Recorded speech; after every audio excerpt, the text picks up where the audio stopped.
but he's locked. Or his credit must be dog shit. Well, no, he's locked in. It's probably a fixed mortgage. Yeah, I guess probably. If it was it has to be. If it was... Wait, he says his mortgage is at 3%. What does that mean? 3% what? I mean, he pays an interest.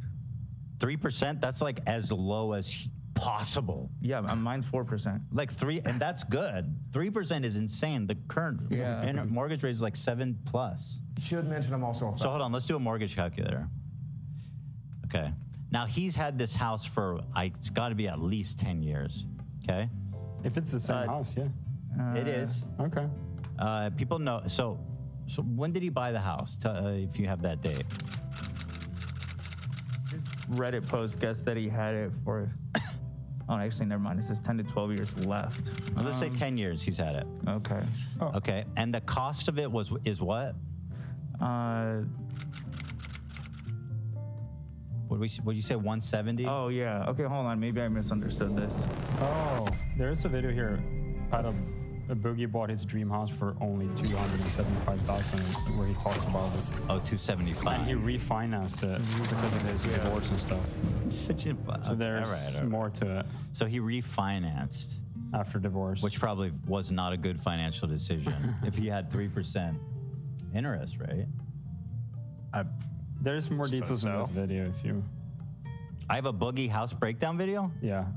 Oh. Hell yeah. Wow. Oh, this guy. That's crazy that exists. I haven't checked it for a car ride, obviously. But this guy... What was the purchase price of this house? $275. And then I refinanced in 2018 because of my divorce. So the loan became $200,000 because I put more money down because I had money to put down. So I got it down to $207. I mean, we're at 4.3%. We're 5 years into a 15 years. So we paid so much principal off. Wow, you did 15 year.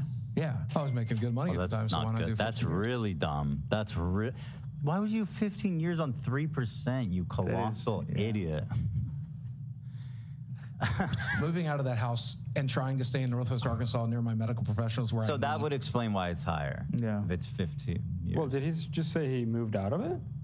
To stay. Go back. Principal off. Wow, you did 15 year. Yeah, I was making good money at the time, so why not do 15 years? Moving out of that house and trying to stay in Northwest Arkansas near my medical professionals where I need to stay. You have to stay there. Yeah, I might be able to get an apartment for $900 a month. I might be able to get a duplex for $1,300 a month, but paying $2,100 and then having some of that being brought in by roommates, I'm paying as much to live in this house and build equity as I would be giving it all to a landlord instead. This was the good choice. Oh, yeah. Oh, this was the good choice. He said that he had someone move in with him. Oh, I heard that. Yeah, I heard that he also has. Okay, whatever. Why are we talking about this? Oh, yeah, because I think he's lying about his mortgage. I still think he's lying, but whatever. Speculation. Yeah, I mean, you've informed me of that, and I'm very sorry for that. I hope people listened. I hope people heard what I had to say. I hope people remembered, like, you're buying into a community that's there to make fun of me for losing my ass. That's the entire point of the community. You're supposed to, as a crypto bro, come in and maybe you throw me a bone because you know I have medical bills and shit to pay. But that's for millionaires. I want multi-millionaires who made more They're money. really not throwing you a bone, though. They're throwing the people who paid you a bone. Like, the people who are investing in this coin are enriching, not... H3 Industrial Complex, 15 years, almost as old as his girlfriend. Oof. Kinda almost. True. Yeah. Kind of true. Right on the money. We're catching up to the good part. Here he mentions potentially starting a GoFundMe for his cancer. He's very coy about it. He goes, I don't want to ask you guys for money, but you know, I do have cancer. So I heard Penguin said to go start a GoFundMe if I need help with medical stuff. I've heard that a lot. What do you think I should do? Should I seriously consider? So hold on. These options. This isn't a manipulative poll at all. He's right. Do it. This is like one of the joke polls I make on the show. The vast majority definitely voted not just die. Is this still up? Let me check. He nuked his Twitter, so probably not. Oh, yeah. Yeah. I never did. Yeah, he panicked and erased all of his shit once he got busted pretty hard. Charlie made a video about his crypto scam, and I'm pretty sure that wasn't a serious suggestion. I didn't watch that video though. It's still up, by the way, the tweet. Oh, it is still up. So what's the result? Oh yeah, almost 50% voted for Nah Just Die. Yeah. Oh boy. I never did. 32% still say do it though. 18% said maybe. Not very helpful. And said save it for the show. Where are you between make a Patreon and just die? Should mention I'm also a felon. Somewhere between the two options. Beat my ex-wife, and I am also a pedophile. Yep. We heard that, brother. About 2 years. Here he is. Okay, so this is clips of him getting confronted on stream about showing his diagnosis and refuses. So this comes from Destiny, the streamer, heard about this, and he kind of spearheaded this whole thing where he heard the facts and he's like, he's for sure lying. So he got on the Lol Cow live podcast. And I gotta tell you, this episode was a banger. The Lol Cow, they hit gold with this one. Although they may have lost one of their greatest Their lol golden calves. calf. Yeah, exactly. The golden Lol Cow. Yeah. So the part that is really amazing is people start offering. So first Destiny offers him $5,000 to show his medical record. He's like, just show me a medical record that says you have cancer from your doctor. And he goes, you know what? I have it, but I'm not gonna show it to you because it's all I have left of my privacy. And then they go, oh, $5,000. It got up to $75,000. And he just still will not show it. I thought he was desperate for money. He was so desperate he did a scam for $10,000. But we won't take his medical. 75 grand to just show a piece of paper? Watch, yeah, it's amazing. Oh boy. 2488, you are being confronted tonight. Go I am ahead. 99% sure that you are faking. No, don't move on. You are faking your cancer diagnosis, Boogie. Did the doctor ever tell you, or did he ever say the word cancer? He said polycythemia vera, which is a form of cancer, as he explained it to me. So I think it is secondary polycythemia. Well, then why would he call it polycythemia vera? Why would he tell me that I have hormone markers in my blood that tells me I have polycythemia vera? By the way, I've been through so many blood tests. I'm not a doctor, but I really don't think that's how it works. Where you're like, oh, here's this hormone, you have cancer. It definitely requires more looking into than that. Yeah. Yeah, no. I would imagine so. Not enough for a GoFundMe. True. Yeah. They order a bone marrow biopsy to confirm it. Well, if he ordered a bone marrow biopsy to confirm it, it would be weird that you told us that you already had a diagnosis and a confirmation. Because the markers are in my blood. The hormone markers are in my blood, Destiny. Correct. But you said that you had received the diagnosis, but now you just told me you got a bone marrow biopsy. It's a diagnosis, and now we're confirming. It's called a confirmation. The hormone markers are already in my blood. Yep. And so I think we are confirming it with the biopsy because I'm wanting to. How is Keem not here? He is. I don't know. This is Mudahar's POV, and I don't know. Oh, okay. I saw I was this gonna say this is like the crowning achievement of this whole podcast. He okay. is there. All right. He's well, good. sitting there, and to his credit, he's not saying. He's letting it play out. Good. He's sitting there with a cigarette. Okay. There you go. Just enjoying. To do that because I'm praying to God I don't cancer. I just don't understand why you won't just go grab a piece of paper and just disprove them. Like you have all these feelings. So yeah, Destiny goes Okay, I want the. Do we have the source? Because I mean, God bless Mudahar. in like a shark who just detected a little bit of blood. Mudahar's shot right now looks like Ian's. Dude, it's even darker than the last time I saw his video. In a black void. This man is sitting in absolute darkness. What's going on with Kind his of a vibe, screen? to be honest. Just lit, poorly lit by the glow of his monitor. Mudahar. What's his name? Mudahar. That's not his name. Mudahar. Mudahar. I don't recall that being his name. Here is the second clip of Boogie refusing to show Let's see. My boy Nicholas is on that thing, because I did a stream, because I had people saying, "Oh, you're faking cancer, Jim." So I showed my diagnosis and stuff like that. I'm gonna guess he's working on a system similar to Epic, which most medical people do. Wait, he went back to smoking? Did he quit? I thought he was always hitting the jewel. Yeah. Right, he was a vape boy. Yeah. For this, he brought out the Civ. You're bringing out the big guns. Shit, I want a cigarette for this. Yeah, he just got fucked finally. He got his nut after so long. This is the coolest a villain has looked since fucking Trump's photo.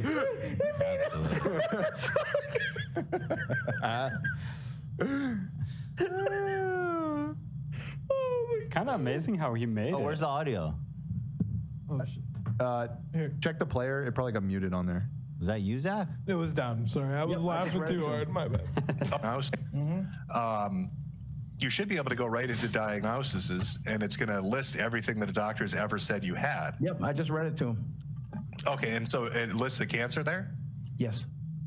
Okay, so you could screen cap that and just show it. I mean, that's what I did, and then that would be the end of it. Absolutely. And I made the decision 2 years ago that I would not do that, and I would rather leave the internet than to give the last shred of fucking privacy I have left. Well, no, and here's the thing. I understand the privacy. Keep distraction. I should have never went public with it. No. Let me finish. I mean, you can redact information. There's no issue with that. But just showing, I mean, it literally is just a page that says patient diagnoses. Yep. And then it lists what you have. It doesn't tell you who the doctor is. It doesn't tell you what hospital you go to. It literally just says the disease name. And I won't be doing that. But I don't understand why not. Because he doesn't have bro.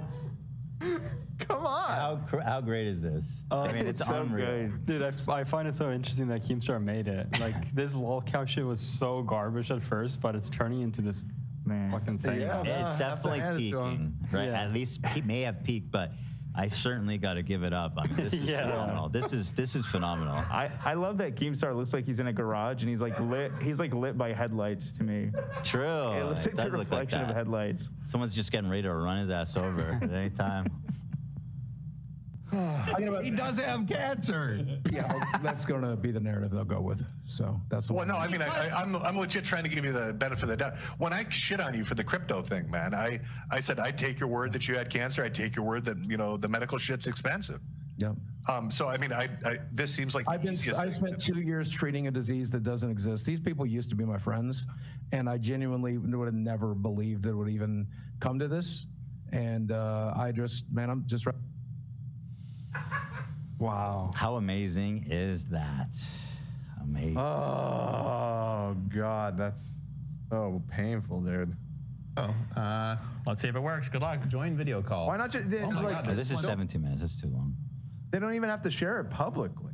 Oh, this part was great too. If that wasn't bad enough, listen to this. God. Is it possible that next time you see your doctor, you just come out and say, "Do I have cancer?" And he says, "Well, no. It could turn into cancer." Is that possible? I guess that's possible. So I would have a really strong case for malpractice. But I guess that's possible. You're saying that's possible. A person that knows they have cancer would be like, "No. No. You know. That is not possible." You don't go online and be like, "I have cancer." And then be like, "Well, I don't know if I have cancer." Oh, man. At all. Boogie. I have cancer. Well, I'm saying I do have cancer and know it is very unlikely, but I guess it's you mean possible very my unlikely? doctor could be a fucking quack. I guess it's possible he's been lying to me for clout. I guess it's possible that he's been. I don't think he's lying to you. What did you just say? That insinuation is awesome. The doctor's lying for clout, dude. Lying for clout for Boogie 2988. That's so fucking awesome. Man, that doctor's such Who's a this G. doctor, Jimmy Lee? Yeah. Oh That my is- god. Shit, it's getting late. Look at this. Jaw dropping. It is. We're over 3.5. Oh man. Yeah. The city skyline is telling me to wrap it up. Yep, indeed. I don't need. I guess that's a possibility. By the way, don't. Is it possible that Next time you see your doctor. Oh, this is restarted. Honestly, wow. So there's a clip of them offering, but apparently it all accumulated into $80,000 for him to show the evidence. And he refused and then deactivated his Twitter. Obsessed. Right, which apparently is back. Because when you were talking about this the other day, I went to go look at his Twitter and it was gone. Like not just tweets deleted, but like gone. But yeah. But it seems to be back now. So then CoffeeZilla got him back on the phone somehow to confront him about lying about cancer. So when were you paid the $5,000? 5 days ago. Later, I verified with Boogie this payment occurred on June 19th. And when Boogie said all the money was gone on June 26th, that gives us a window of time where he should have receipts for about $5,000 of medical expenses. Boogie, when I asked, agreed to share these expenses with me. And the following conclusions are based on him providing accurate records, which I know is a dubious idea, but when he shared what he had, it fell far short of even what I was expecting. He gave me 2 receipts for the time period, one for $154, the other for a copay of $60, a total of $214 by the time we talked.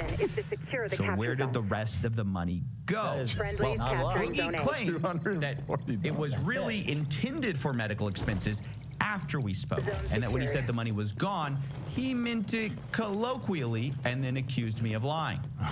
Wait, that's on June 28th. That's on June 28th. Oh my God. You showed me a payment for $550 on June 28th, which is after we talked, after you told me the money was all gone. Yes! Have you never heard of the colloquialism? Yeah, that money's all gone, it's all spent. I have a specific thing I need to do with it. Have you never heard that colloquialism? Use fucking Google then! It's very common! I'm saying... I'm not used to this level of scrutiny! I'm not used to this level of scrutiny! Yes. Okay, so I have a big problem with this, because looking back at what Boogie said, it wasn't just the money's gone, which already means very specifically the money's gone, but he also says the money's at Mercy Hospital right now, which is a colloquialism I've never heard before, if you mean it's not at Mercy Hospital. At Mercy Hospital right now. But even being as charitable as I can, adding in everything he calls medical expenses outside of our time window, like there was an $1,000 credit card payment. Okay, we'll just say that's medical, right? He's still only able to get me to about $2,500 worth of medical expenses for the month, most of it not to Mercy Hospital, which I wondered about. Did he need the fatty coin then? From where I was sitting, instead of having spent the money on medical bills, it looked like he saved most of it because of his starting and ending bank balances for the month. Wait, you're taking, you paid about $2,500, like you're saying, you're also talking about those, money you gotta pull this down with him screaming off. I will. Which you're trying to add up to $3,000. That's not the $5,000 you said was gone. And then you're taking... I told you it was $4,000 when we started this conversation, but of course you're lying about that too. Boogie, can you explain exactly how you started the month with $800, ended it with $5,000? You're saying the $5,000 you made from a crypto scam has nothing to do with it. I saved my ass off. That's right. The $5,000 Boogie made from a crypto scam has nothing to do with the $5,000 sitting in his bank account right now. That's there because he pinched his pennies. Now, when I pointed out Boogie could have refunded the scam if he wanted to, he freaked out and told me he's got a mortgage to pay. Boogie, you need to pay that $5,000 back. You need to find a way to refund people. If I do, I won't have... It's not spent. You have $5,000. No, I can't. I won't have mortgage. But this is totally shifting the goalposts. Remember, the reason we were told the money was at Mercy Hospital right now, that was initially, now it's because he's got a mortgage. Gathering intel. But also, Boogie had showed me his income for the last month, and it looked to me like the podcast is what paid for his mortgage. And so I asked, wouldn't that money pay for your mortgage? Boogie said, this month it wouldn't, because he had to go on a special trip. His co-host was withholding all the money for that month. You're not getting where's your podcast payment coming from? You got that on the 30th. It's being fucking kept. so we could go for this goddamn trip. The money's coming out of my goddamn paycheck. So you're going on a trip. Yes, I've been forced to go up there to film the fucking podcast live. I told him I didn't want to. He told me the business was going to pay for it. And then he just said he's taking it out of the check. Now later, I asked his co-host Keemstar about this, and he seemed surprised. He said the show definitely pays for Boogie's mortgage, so I was confused. Later, Boogie was confronted on this by his co-hosts, and Boogie suggested maybe I edited the clip out of context. You told him that you weren't getting paid from this show. He played the fucking recording because he recorded you. Then what? Then I understand that. Do you think people can edit things to be a little bit out of context? Well, if he wants to play that game, here's the clip where Boogie directly says it. He says he's not getting paid. Boogie, you could have gotten through this month without the crypto scam, is what I'm saying. And I could have not paid my friend back for covering my medical bill. No. And I couldn't. No, listen. Well, I've seen your bank statement, so I know. Because you're ignoring the fact that I need to pay mortgage. Yes, your mortgage, right, which should have come from the podcast. Coming in. There's no more money coming in between now and then. Which should have come, but it should have come from the podcast. It's not. Right, because I'm not getting paid this month because I have to travel to do an on-location shoot. This guy is so manipulative. Yeah, and so I mean, it's fantastic. I recommend the whole part with Destiny when he calls in. It's like 20. It's only like 20 or 30 minutes, but it's so good. The whole thing is incredible. I'm listening to it on the way home for sure. It is so good. He's slowly turning into Francis, dude.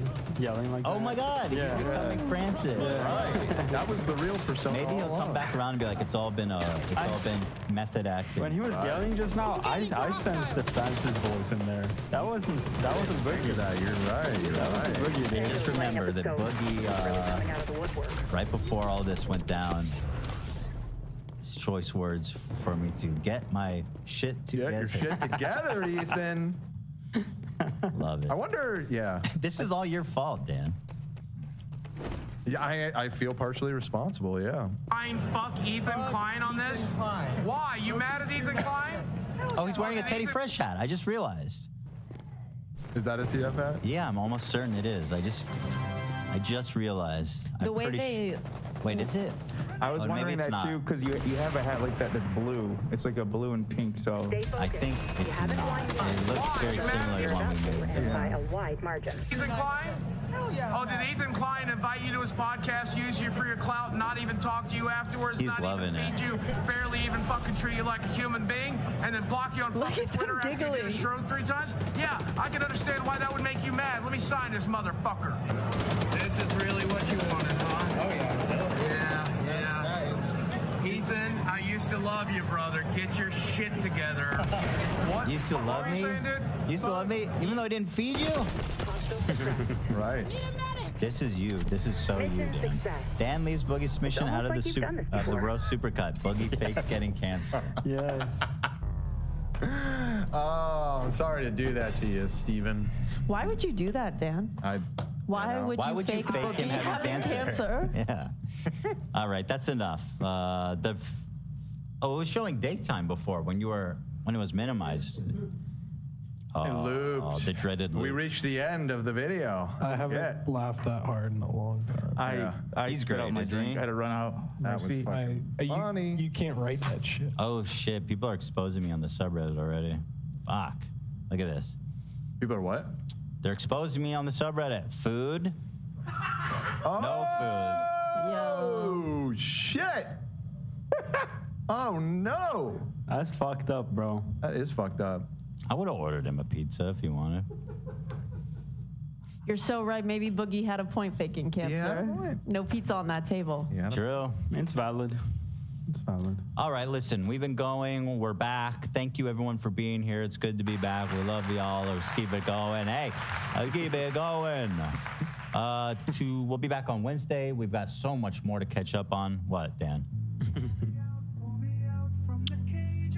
Why are we zooming in? We always do that. No, we do not always zoom in. Tradition at the end of the show. Yeah. Slow I don't listen, guys. I don't have a zoom-inable face. let's pass the question off. Do not say that about yourself. I look much better at a good 15 feet. A beautiful zoom. A beautiful I feel zoom. you, brother. Feel you on that. Thank you, everybody, for watching. Too close.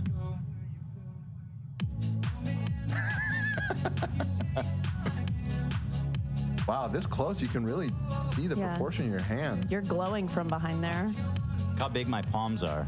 They look massive. Filling up the whole screen, dude. Thanks, everybody. We're excited to be back. We love y'all. We missed y'all. Wednesday, we've got a ton of good stuff to get to. Really good stuff. Yeah. Yeah, we didn't even get to the Kavanaugh stuff today.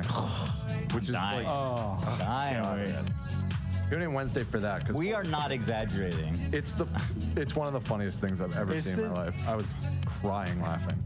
Is it the craziest thing he's ever done? Maybe. I think it is the craziest thing he's ever done. I think so. Especially with the detail that happened this morning. Yeah. It is definitely, it's next level. It's next level. Maybe we'll even have more updates till then. Yeah. But at any rate, love y'all. Have a great evening, and we'll see y'all on Wednesday. Ta-ta.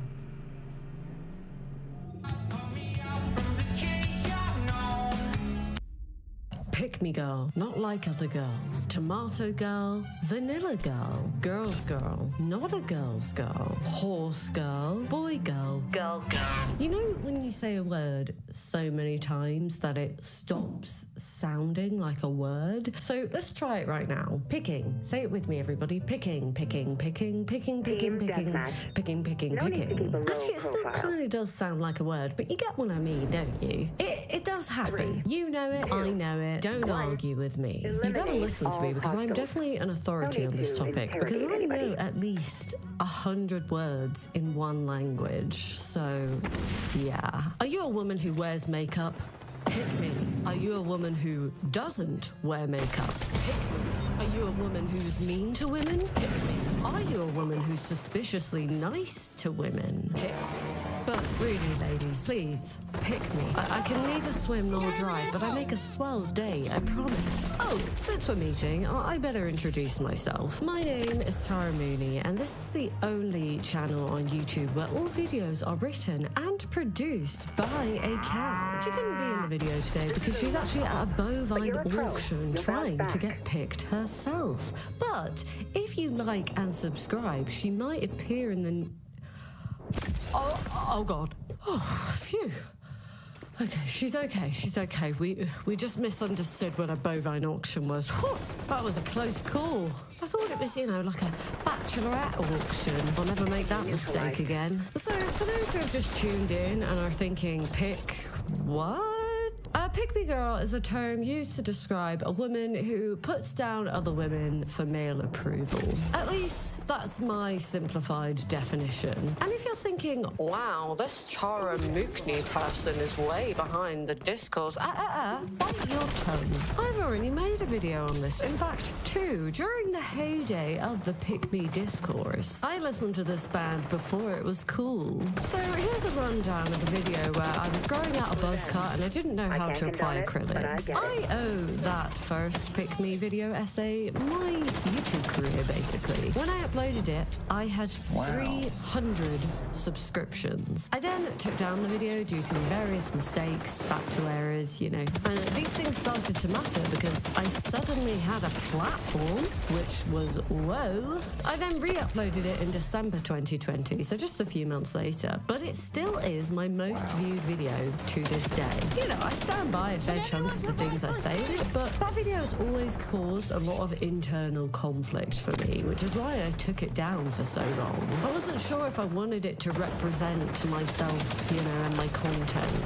especially because it's the first videos you see if you go by most popular. But I've decided to put it back up again recently because it's an important part of my career and, transparency and growth and yada, yada, yada. With all that in mind, I think it's important to, a few years down the line, make an update video because a lot has happened since. And the phrase pick me and mine and many women's, many people's relationship with the phrase pick me has changed.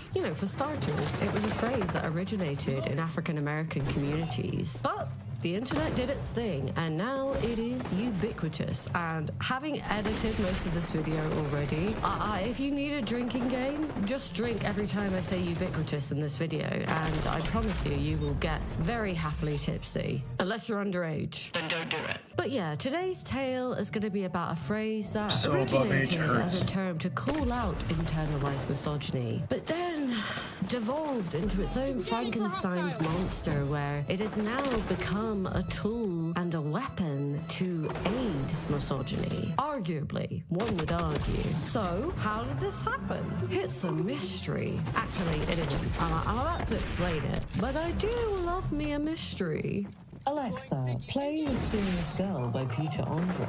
My non-British viewers are probably staring at me like, but as I said, I love mysteries. I love The Great Gatsby, and I love me a mobile game. So imagine if there was a mobile game that involved a murder mystery and was set in the 1920s. I mean, that just sounds too good to be true, right?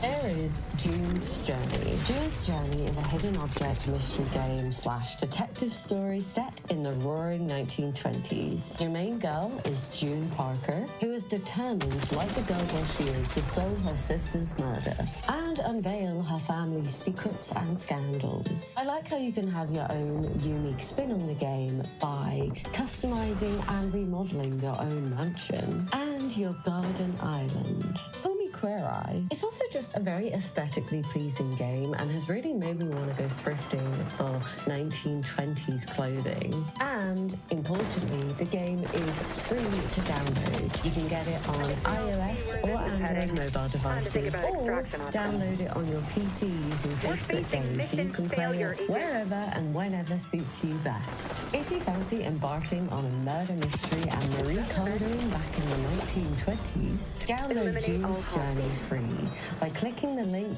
in the description box below or scanning the QR code on the screen. Thank you, June's Journey, for sponsoring. Thank you for helping out the channel, and thank you for picking me. Get it? Anyway, let's get back to it. Don't make this a habit, Agent.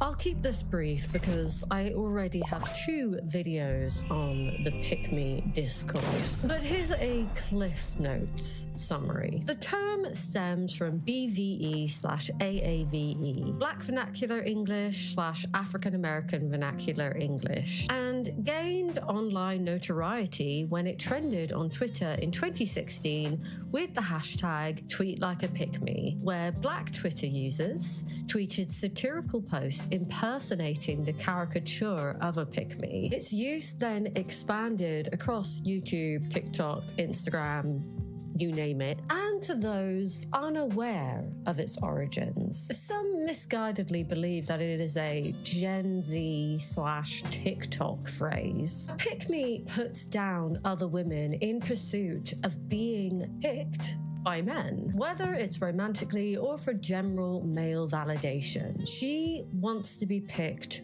over other girls, whether it's being the love interest, the guy's best female friend, or hanging with the boys when no other girl is invited. She's not like other girls. She might refer to how she doesn't feel the need to wear makeup, how low maintenance she is, how she's one of the boys, how she doesn't hang out with other girls because she doesn't like the drama. If she's in a relationship, she might be superior to other girlfriends by going above and beyond what is required of girlfriend duties, basically by waiting on him hand and foot and prioritizing his needs over her own. If a woman says or does these things, she might well be a pick-me, or at the very least dealing with some internalized misogyny. She uses the phrase real women, red flag. She slut-shames other women and places herself as the Madonna against the whores. Boy mums, Boy mums are massively pick me. And if you aren't familiar what a boy mum is, it's a mother of a son who has a Freudian obsession with her son. My heart goes out to their daughters if they have any. She might downplay women's struggles in order to score points with men. You know, saying really just silly claims like, periods aren't even that painful. I just pop an ibuprofen and I'm good to go. Maybe women shouldn't be allowed to vote, and I'm saying that as a woman,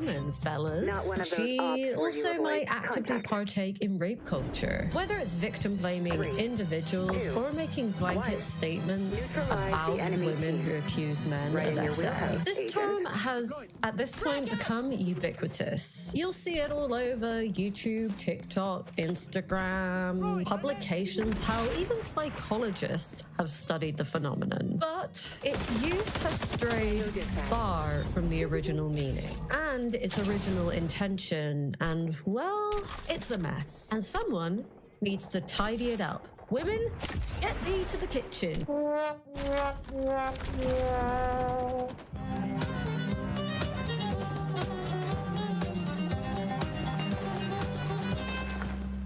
There was a time and a place for the pick-me label. There were/are women who actively put down other women, whether it's women as an amorphous demographic or targeting individual women. There are women who hurt women's causes and want to take away rights that other women benefit from or even survive off of. I think of women back then not being able to vote and having the whole one house, one vote thing.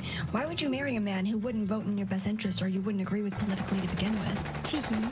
They don't like the other girls. They're so low maintenance, they don't even need rights. The label didn't come from nowhere. It's touching on a very real phenomenon and demonstrates how internalized misogyny plays an important role in sabotaging and stunting women's rights and progress. However, with the spread of the phrase, its meaning has become distorted. I don't know if you ever played Telephone as a kid, but it's that game where you're in a circle, you whisper something in the ear of the person next to you and it goes around the circle, and then eventually you find out what the phrase has become. I feel like that's what's happened with the phrase pick me. One would argue, one being me. I am number one at ice skating backwards, and you can't disprove it. Women and girls are now labeled as pick me, even when they're not making fun of other women at all. Now, where is this happening? Well, would you be shocked if I said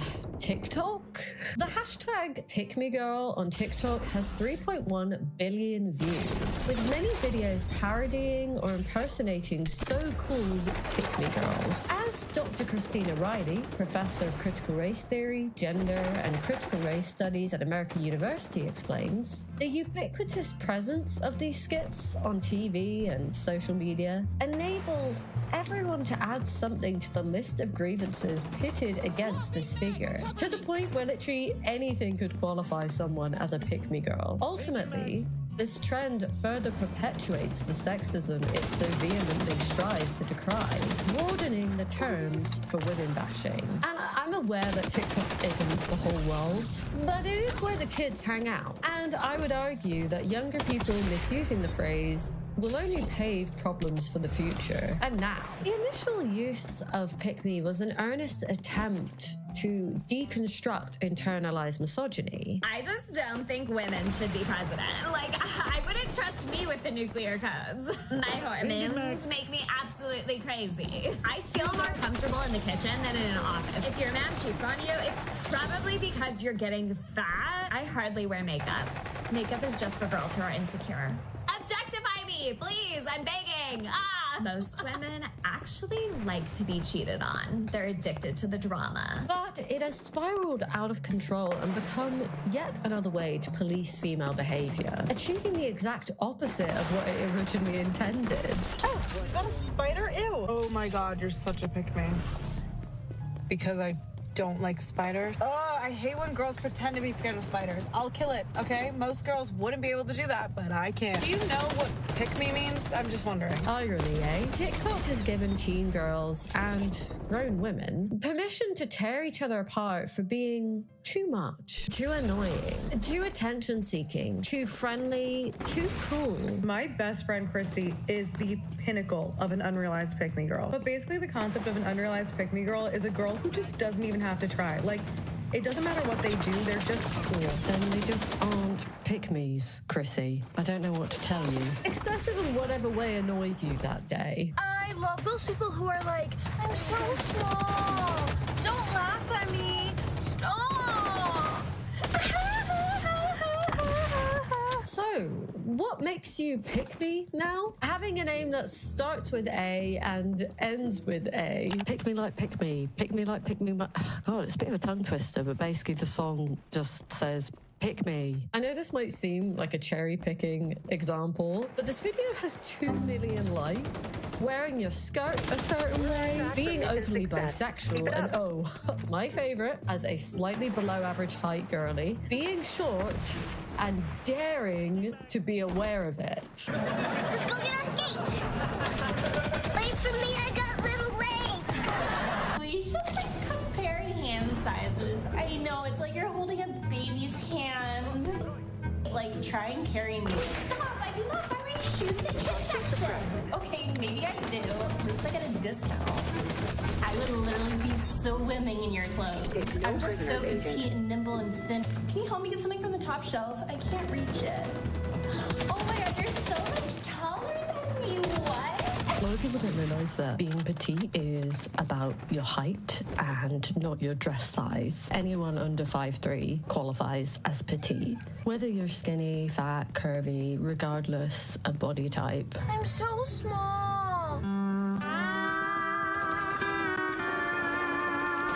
That's right, petite girlies. You're not allowed to be in on the joke about your height. It's only okay for other people to make fun of it. I love how every few years on social media, we rebrand a type of internalized misogyny with a sort of pseudo-feminist twist. This reminds me of that trend on TikTok where women were vanilla shaming the girlfriends of boys who didn't like them back. It was a sight to behold.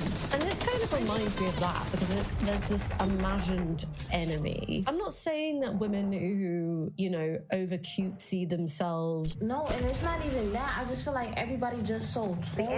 We are literally the same height and play up their cuteness to the boys don't exist. But to act like this is characteristic of petite women, even to a majority, is just absurd. When someone mentions my height, but I'll be a pick-me if I say anything. I'm so short / small equals pick-me. I'm not that short / small equals pick-me. No one knows what pick-me means anymore. Say what you want. When a man says to me, you're so short, I know my reputation is done. Just disintegrate on the spot. Trust me, it works. You're so short. A, defend yourself. You'll sound like a pick-me. B, insult back. You'll sound like a pick-me. C, agree / smile / laugh. You'll sound like a pick-me. D, say nothing. Safest option. We can't win. #pick-me. Do you see the problem here? And I know that me saying this is going to piss off some of the girlies, but listen, let's be honest, most of you are American. What are you going to do? I live across an ocean. Come fight me. Here's the thing, I'm not even that short. I feel like my whole life people have made a massive deal out of my height. They're the ones talking about it, not me. I just want to get on with things.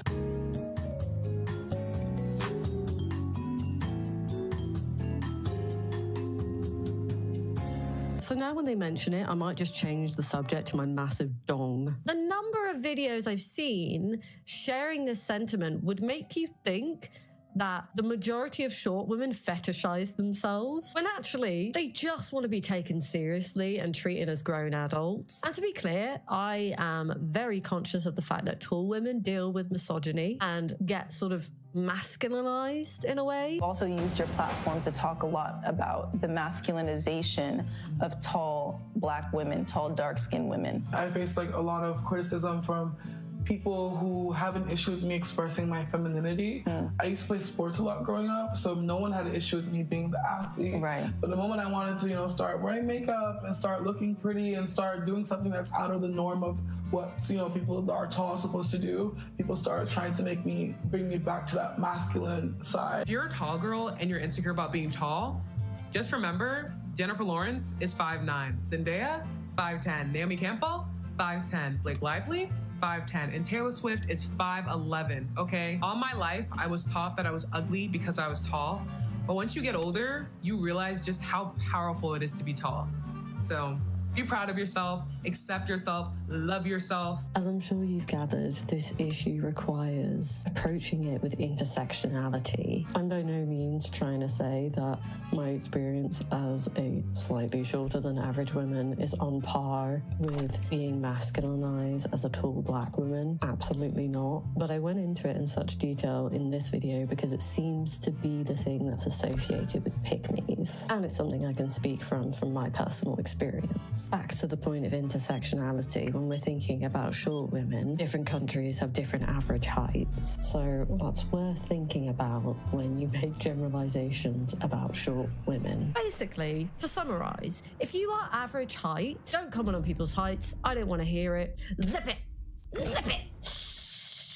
I'm in my librarian era. My flatmate's a librarian. She'd be very pleased.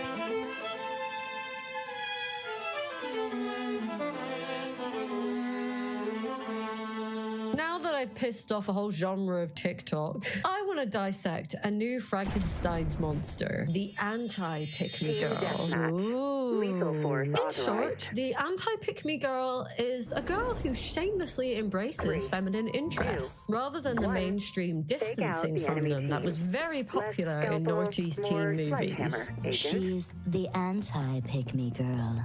I love Trader Joe's, iced coffee, and all that weird astrology stuff. Oh yes, my skincare routine is the favorite part of my day. In other words, I'm exactly like the other girls, and proud of it.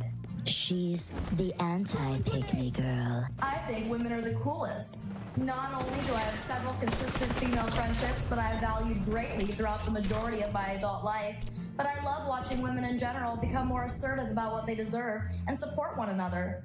Some may call it drama. She's the anti-pick-me girl. While I do clean sometimes, I definitely won't be cleaning up after you.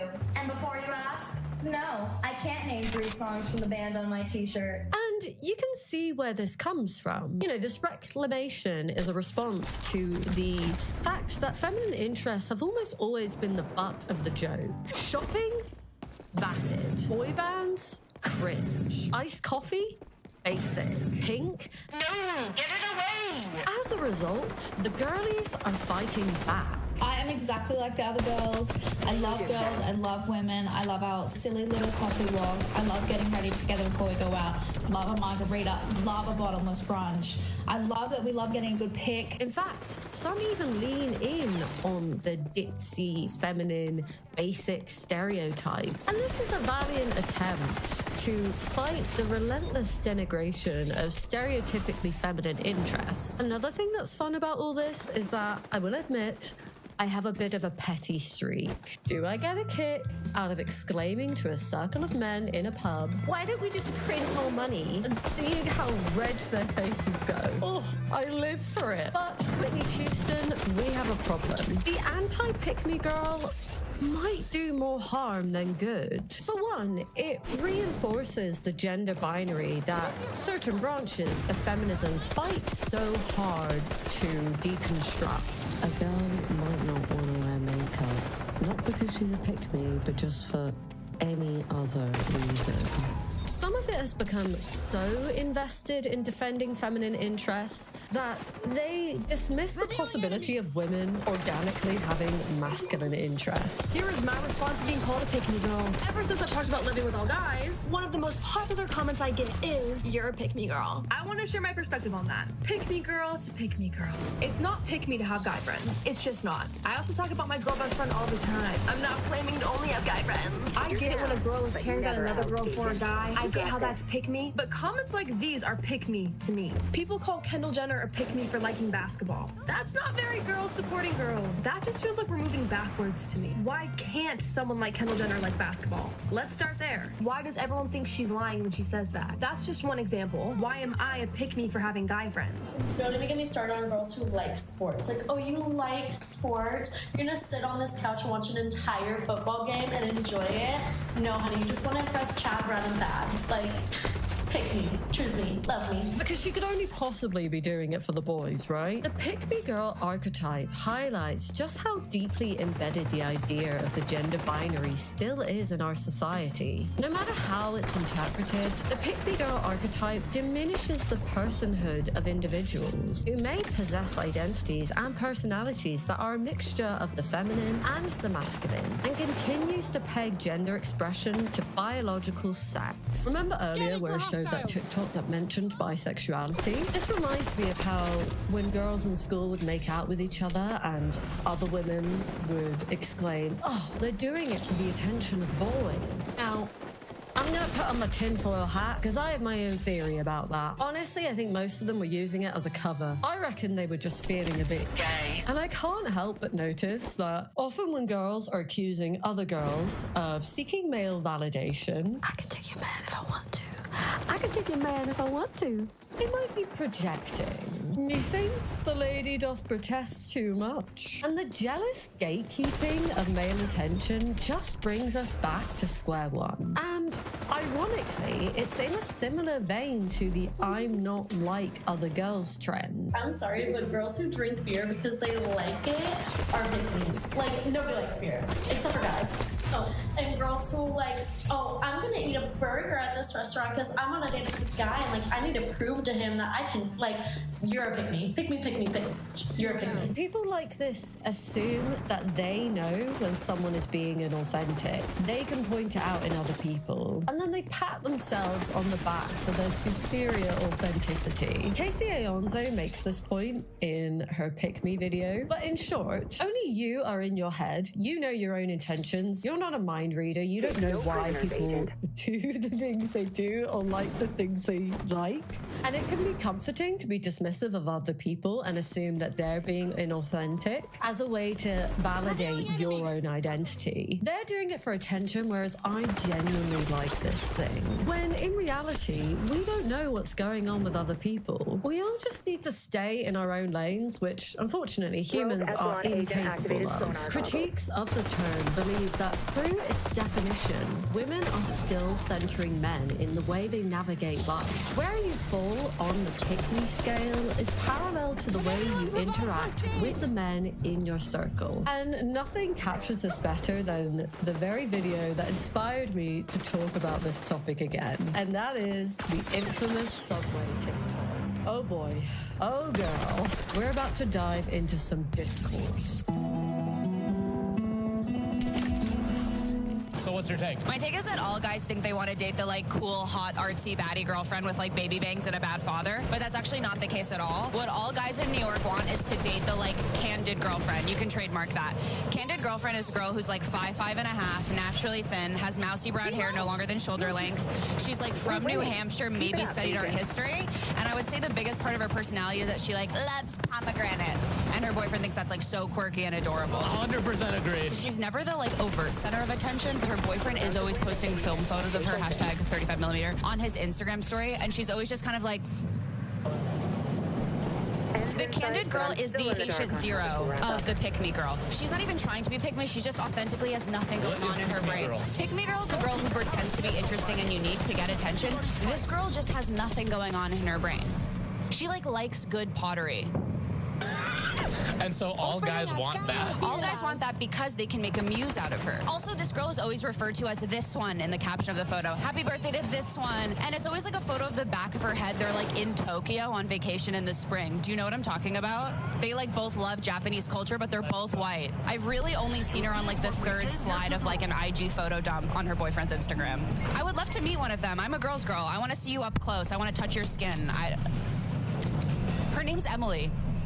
Forgive me, my chronically online is about to show. And don't tell me to touch grass because I have hay fever and that's grievous bodily harm. So yeah. But yeah, I feel like I could make a whole video on the Subway TikTok situation. This situation is a cocktail of discourse. It has pick-me discourse, girl discourse, comedy discourse, discourse about what comments you're shown and how it distorts your perception of internet beef, and so much more. But I want to focus in on the pick-me aspect. Most importantly, she doesn't even define pick-me correctly. She's not even trying to be pick-me, she just authentically has nothing going on in her brain. Pick-me girl is a girl who pretends to be interesting and unique to get attention. This girl just has nothing going on in her brain. What she's describing is a manic pixie dream girl. But it doesn't just end there. No. This video was polarizing. You either got it or you didn't get it. And I'll be honest, when I first saw it, I didn't get it. I didn't find it funny. I still don't find it very funny, to be honest. I suspected, like many, that she was projecting about a real girl she'd met. She since clarified that she wasn't. And I'll take her word for it. It did resonate with some people, though. This is literally Alex Turner's type. Literally Suki Waterhouse. I love her, but tell me she doesn't fit all the boxes. Mousy brown hair no longer than shoulder length is so real. Whereas others did not like it. She definitely lost someone to a candid girlfriend. This rubs me the wrong way. She isn't wrong, but it's wild to punctuate this with I'm a girl's girl. Ma'am, this is way too specific to not be projecting. I'm a girl's girl after she said all of that is wild. The has nothing in her brain and I'm a girl's girl. Seething jealousy. The gag is that by explaining to a man how you're better than another type of woman and labeling her a pick-me, you are in fact engaging in your own beautiful and unique pick-me behavior. Like a pick-me snowflake. The most misogynistic description of a woman. But I'm a girl's girl. I don't know her. Maybe she's very nice, but this is a tough look for anyone. Yeah, it's a lot. And I'll be honest, when I first saw this, I landed on the latter side, you know, thinking this seems a bit mean, calling out a girl's intelligence. But after having some distance and introspection, I've changed my mind. Here's why. I have been taking the day to sift through all your comments, and God, I mean, the love and support is so big, it's almost invisible. You know, and something so massive is actually naked to the human eye. I just want to clarify for anyone who thinks I am anti-women, i.e. misogynistic, like, oh my God, nobody loves women more than me. Ask any of my guy friends, they'll tell you. I literally spent the whole day researching my favorite woman of all time. Truly obsessed with everything she has done. I love how she just decided to troll more. So, listen, I didn't find the video particularly funny, but her response has made me a fan and has reminded me about how uncharitable we are when women are making jokes. Notice how if a male feminist comedian wants to make a misogynistic joke, most of the time we are able to accept that he's being ironic and laugh about it. Whereas women cannot make jokes about other women without them being accused of internalized misogyny, being pick-me's, not like other girls. And I'm not saying there isn't any of that going on here, but people went all the way there rather than stopping for a moment and just thinking, this joke just isn't hitting for me. I'm a working, touring stand-up comedian. Wrote a joke for Subway Takes that I thought was like surface level, nothing, kind of like easy, relatable joke about the like cognitive dissonance between what men think they want and what they actually want, and also making fun of girls, like me being the character of a girl, for being jealous of a girl who couldn't possibly exist. Emily doesn't exist. Nobody doesn't have thoughts in their brain, which, by the way, would be awesome. Live, laugh, lobotomy my girls. Joke did land for some people. That's fine. I think we need to separate a joke not landing from someone being a misogynist. Plenty of people, guys especially, have gone on Kareem's show and said like way more like controversial things for the purposes of humor. You know, one guy went on and he was like, you should beat your kids. Did not spark discourse, and it shouldn't because it was a joke. Then I go on, make up this like character and just kind of like yap for a few minutes. One take, you know, I'm not in charge of the edit. And everyone's so mad. And maybe, just maybe, is it because I'm a girl online and famously, historically, we love to shit on those. We just love to hop on that bandwagon. The point being, maybe we shouldn't assume the worst of everything and everyone we see online. And I have experienced this personally. A few years back, I made a commentary video about the School of Affluence, which is a channel that gives basically femininity tutorials, how to gender content, as I like to call it. And listen, I was not prepared for how mad people were gonna get. And this isn't me whining like, people didn't find it funny, but I did think it was interesting that something with pretty light-hearted jokes was received as being a pick-me. I intended that video to just be a silly roast, but some people really thought I was being a pick-me and assumed personal malice towards this person. But yeah, I do think it's just something that women have to be more mindful of when they're making jokes, that it can be perceived as bitchy. I definitely feel like the lack of charitability has been the case for the subway lady. So 2 questions to anyone who's like horny for discourse right now on this whole thing. The first being like, why are we so hell-bent on defending like a made-up girl, Emily, who couldn't exist? That was the point. And so comfortable putting down like a real girl. You know, she wasn't talking about a real woman, or at least she didn't name drop anyone. She was talking about the dissonance between what men say they want versus what they actually want. Notably, in one study published in 2015, researchers found that men were more likely to declare their attraction to women who had outperformed them in an intelligence test. But when men actually met women who had outperformed them, they distanced themselves more from her, tended to rate her as less attractive, and showed less desire to exchange contact information or plan a date with her. Perhaps her delivery was clumsy, but people love to be outraged, so it became discourse. And I thought this was a handy case study in showing how the comments we read can influence our opinion and trigger a reaction, and trigger this reflexive outrage, when instead, if we took the time and were measured, we wouldn't respond how we do. And that was me in this situation. I think the subway TikTok lady was done dirty. And something I love about this job, but also scares me, is that I can make a full video with a take, or thesis if you want to sound more academic. Then a few months later, I come across more information and I can change my mind. Like this very video you're watching. As culture shifts, so do our opinions. And that's good. Another example of this is the girls girl discourse that was also sparked by this subway TikTok, which she actually references in her response. So I want to stand by and say with confidence that I am a girl's girl. And for anyone wondering what even is a girl's girl, I'll tell you by naming a few of the best damn ones in history. Margaret Thatcher.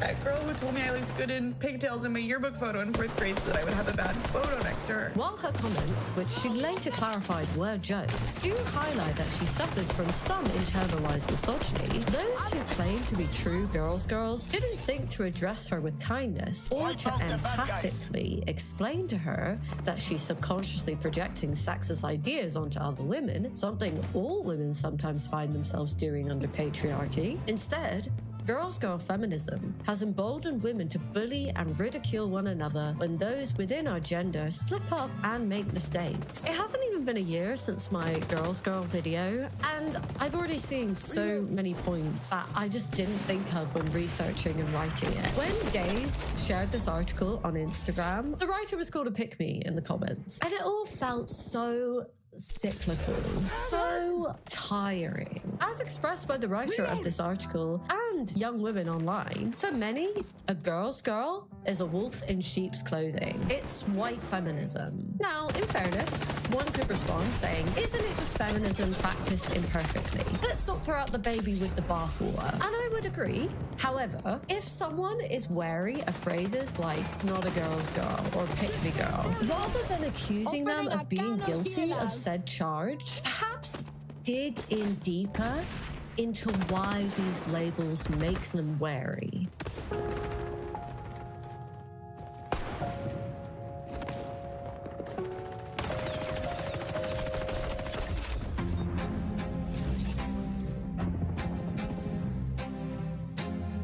TikTok's greatest trick is its ability to rebrand things that have always existed. A walk around the block is now a hot girl walk. A person who hits the gym before work and takes vitamins is now that girl. Setting boundaries is now the villain era. A turnoff is now the ick. A founding member of this family of internet age definitions is a pick-me girl, which is really just a rebranding of the not like other girls trope. I disagree with the last sentence, I really do. A pick-me girl and a not like other girls girl are two distinct things, but this person is onto something. TikTok loves lingo. They love it so much that they'll even misuse it, and even journalists misattribute it to TikTok. Take that SNL sketch about Gen Z talk. So, Bestie's gonna be okay, right? I'm sorry, but at this particular time, that's looking like a cap. Bro, can we see her? Unfortunately, not right now, bro. You know the vibes.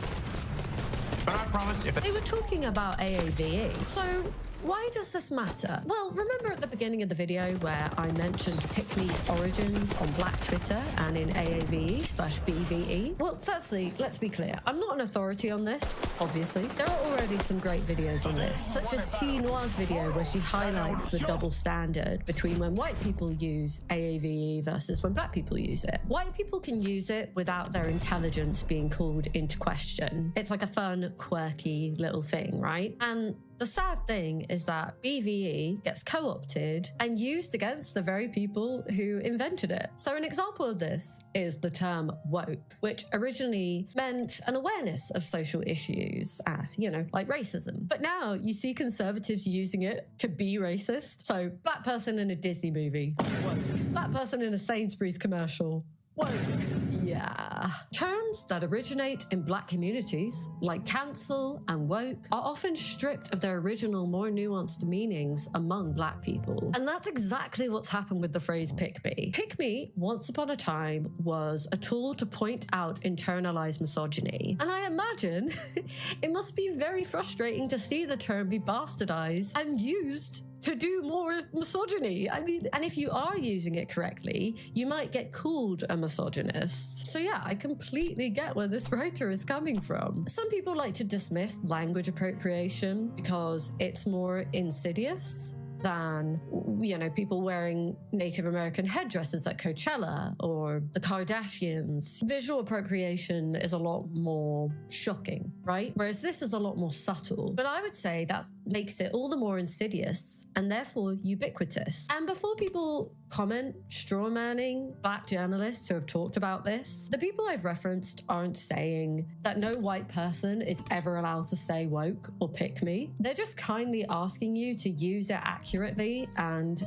credit it properly. Just show it respect. Don't use BVE for the purpose of parody, not for the purpose of reinforcing marginalization. And for anyone thinking that this is still trivial, Trayvon Martin, a 17-year-old African-American teenager, was fatally shot in 2012. When the case was brought to court, George Zimmerman, the man who shot Trayvon Martin, claimed that it was self-defense. Trayvon's friend, Rachel Gentile, was on the phone with him before and during the affair and was a key individual for the prosecution due to her testimony. Yet, John R. Rickford, a Stanford linguist professor, argued that Rachel's use of AAVE meant that she was misunderstood and invalidated by the jury. Rachel was also put through public commentary that bashed her use of AAVE. Professor Rickford reasoned that this meant Rachel's testimony was not taken fully into consideration. This is just one example out of the potential thousands and millions of instances this happens and the consequences it may have. So you can see here how this dismissal of AAVE and lack of willingness to understand it and to take it seriously can be so detrimental and just reinforce white supremacy. For actual change to happen, it can start with the simplest acknowledgement, like recognizing that the phrase you use in your group chat is not just a funny word, part of a vibrant culture, a culture that deserves your respect.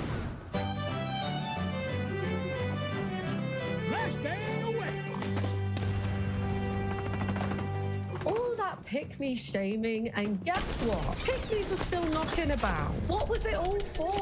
There are still pick-me's. There's still internalized misogyny. So what now? All the articles I read criticizing the term pick-me encouraged, education and compassion over contempt and call-outs. And listen, all of this sounds very nice in theory, but I have a question for these writers. Have you been on the internet?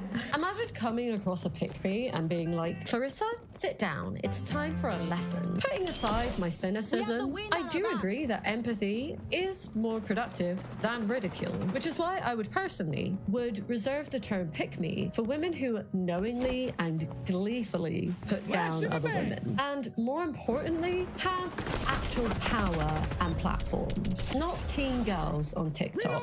Sometimes the best way to cure a pick-me girl is by forcing her to be around a much worse, more extreme pick-me girl. When I was a little teenager, like 15 years ago, I was a mild pick-me girl. I didn't make it other people's problem, but I would think things internally or consume that kind of dumb Tumblr content that was like, I don't wear makeup, I'm so special. And I had this friend who was kind of like that too, but she started bringing around this friend who was the worst example of a pick-me girl I have ever experienced. She was really into this guy that was a few years older than us, and when he got a girlfriend, she basically went full-blown pick-me insane. She would call her cake face, make fun of the fact that she wore dresses, made fun of the music she listened to, said things like, oh, I didn't realize that he was into such shallow, vapid girls. Not just venting to her close friends or family, she would just randomly bring this up around anyone. And I was so embarrassed seeing some of the mild thoughts that I had expressed in a very extreme and public way that it forced me to self-reflect and do an immediate 180.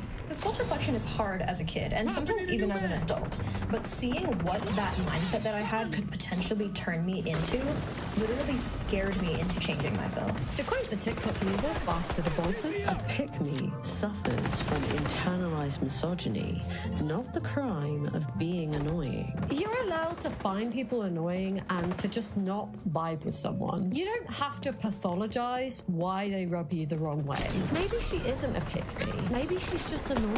And listen, an individual can't solve all the issues that create pick-me's in the first place. The desire for male approval stems from many things. The desire to be loved, patriarchy, trauma, just to name a few. All you can do is control your own language and your own actions. My overarching advice after all this would be to be suspicious of any trend that blames women for sexism. Before you invest a large amount of energy calling out internalized misogyny, ask yourself if you channel that same energy towards sexism you see from men. Now, if you do, I don't know where you're getting all that energy from. I understand the tendency to want to hold women to a higher standard because they should know better, but I wonder if thinking that way is stunting feminist progress. Perhaps we need to remind ourselves that no one is born a feminist, regardless of gender. And last, but definitely not least, stop assuming you know what's going on in people's heads. You don't know their story.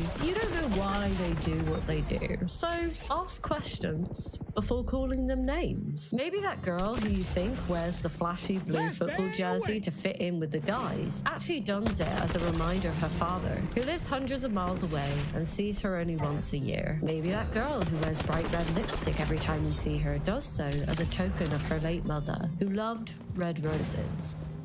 Thank you so much for watching this video. It ended up being a lot longer than I expected, so thank you for sticking through it. Thank you so much to my patrons for donating to the channel and helping with the costs. So yeah, thank you. Thank you to June's Journey for sponsoring. Make sure to click my link in the description or scan the QR code to download. Now it's time for today's subscription pet shout out. Today's shout out is Ludo, who is a poodle who is 8 years old. He loves his ball and sleeping on the sofa. He's also very clever, as poodles are. Well, some. And always remember where you've hidden his ball. He's very fluffy, he's very handsome. I've met him personally because he is my friend's dog, who also happens to be one of my oldest subscriptions. He was there from day one. Also, I just have to show you this video of him being terrified of my tiny Italian greyhound.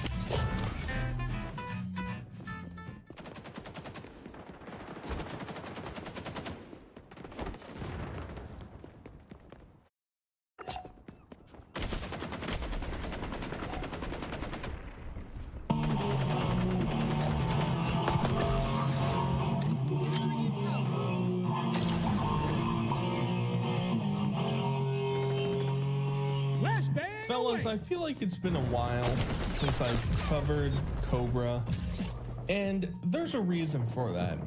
We're in a very sad, depressing, and just dark saga of the Josh Saunders cycle. And actually, to be a bit real, I think that we're seeing the best that might come out of this, because I think the biggest dilemma with him moving into his trailer is the fact that his room setup is so bad compared to what his apartment was. The apartment was like a secondary character. You get to see him walk around in the background, stumble, fall, shout, smash, do a bunch of things. Now, he doesn't stream anymore, probably because Clint told him he can't, or he'd evict him and put him in a group home. And we don't get to see anything going on anyway in the background of his videos. It's really sad. Maybe Jessica's supposed to show up in August, allegedly. Maybe, just maybe, we might get some ments out of that, but for right now, I'm feeling a bit down. So we're gonna cover a bunch of what I deemed important air quote videos, but instead of doing my usual shtick where maybe I choose a couple videos and cut up clips and talk about different segments of it, I took multiple videos, cut them down into what I thought was interesting, a quick little snippet, a quick little bite, you know, just a you know, and then I'll talk about that individual thing, and then we'll move on to the next thing. Hoo-ha, the whole world works. All right, so let's get into it. Well, while I was waiting for my new phone to arrive, I filtered out my Skittles mead. The sugar and all this stuff clumped together, so straining it was definitely interesting. I got about that much liquid out of it. Then I topped the rest of it off with cold water.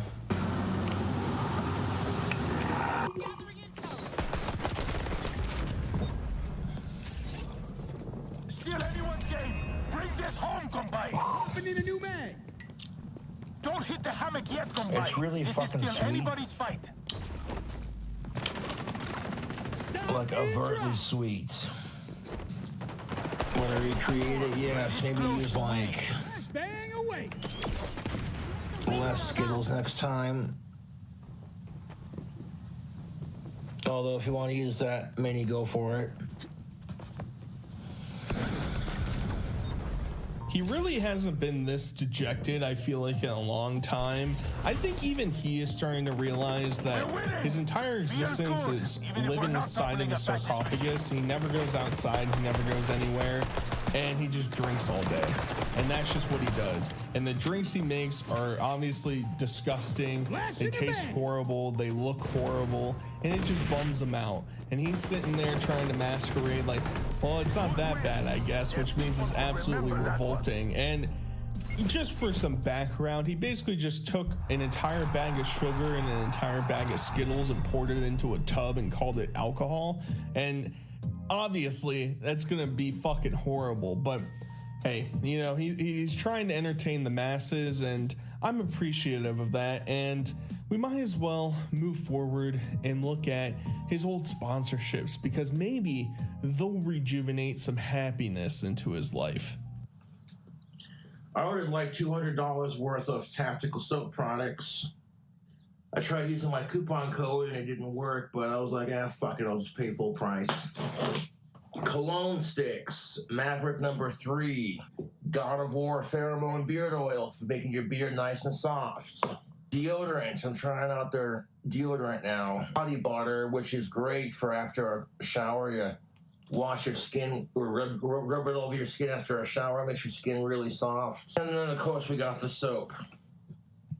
Now, tactical soap gets women in the mood, if you know what I'm saying, YouTube. So now the fucking code for his tactical soap doesn't even work anymore. He can't get the 1% benefit, because when I started covering Josh, I remember he was getting like a 5%, something like that, 5 to 10%, somewhere in that range initially, and it just incrementally would get less and less and less. The last time I checked, it was around 1%.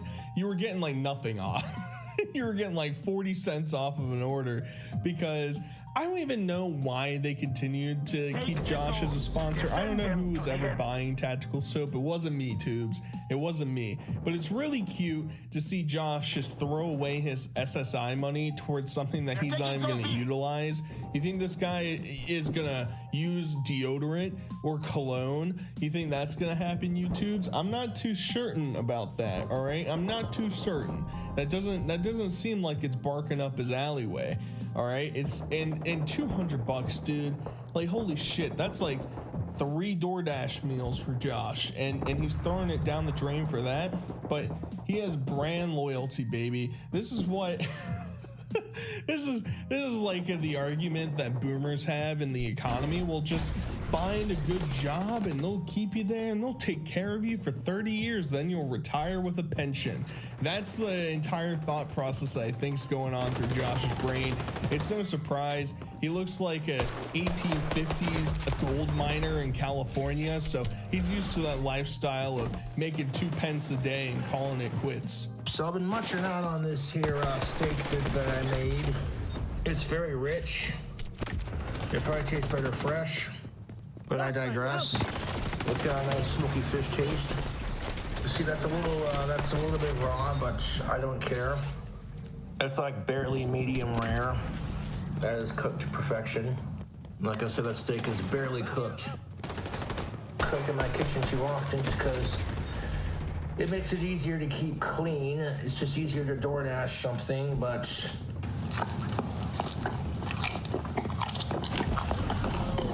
you like that ASMR, YouTubes?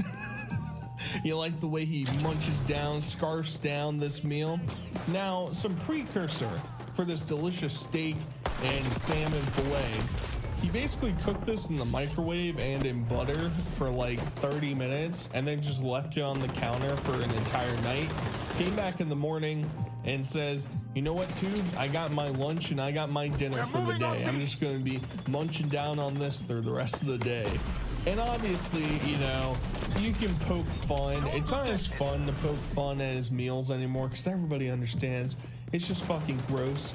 It's revolting. And this is also like, he has so much time in his day he doesn't have to be a gourmet chef. I'm not a gourmet chef, but watching a video on how to make a basic steak, hell, I'm gonna make a steak for dinner tonight probably. You just salt and pepper the bitch, you throw it in the pan, and you flip it according to how thick it is and how well done you want it on the inside, right? If you want to get really fancy, you can start to baste it. I know, but simply cooking a steak should be one of the easier things to do. Yet he takes no effort and no pride in what he does, and I think it sort of just helps reinforce his idea that spending $50 on a DoorDash thing is more worthwhile than buying your own groceries and buying your own food. It's just like, I don't know how much he's making off of YouTube anymore since he doesn't do live streams. Where is his money revenue coming? Is Clint giving Josh an allowance? Maybe, I don't really know, because it doesn't make a lot of sense. And obviously somebody like me, right, has a job and has YouTube. I don't even feel comfortable getting DoorDash frequently. It might be a once in a blue moon, like once every couple months type of thing, and that's it, because it is so expensive. Versus you could go pick it up for half the cost as well, but you could also just cook something and save some money. It's just, I don't know, the blight of the taxpayer, I guess. Nice one. The lid wasn't on tight. Good thing I didn't shake too hard. I spilled my drink on the table. It happens. Nice going, you spurg.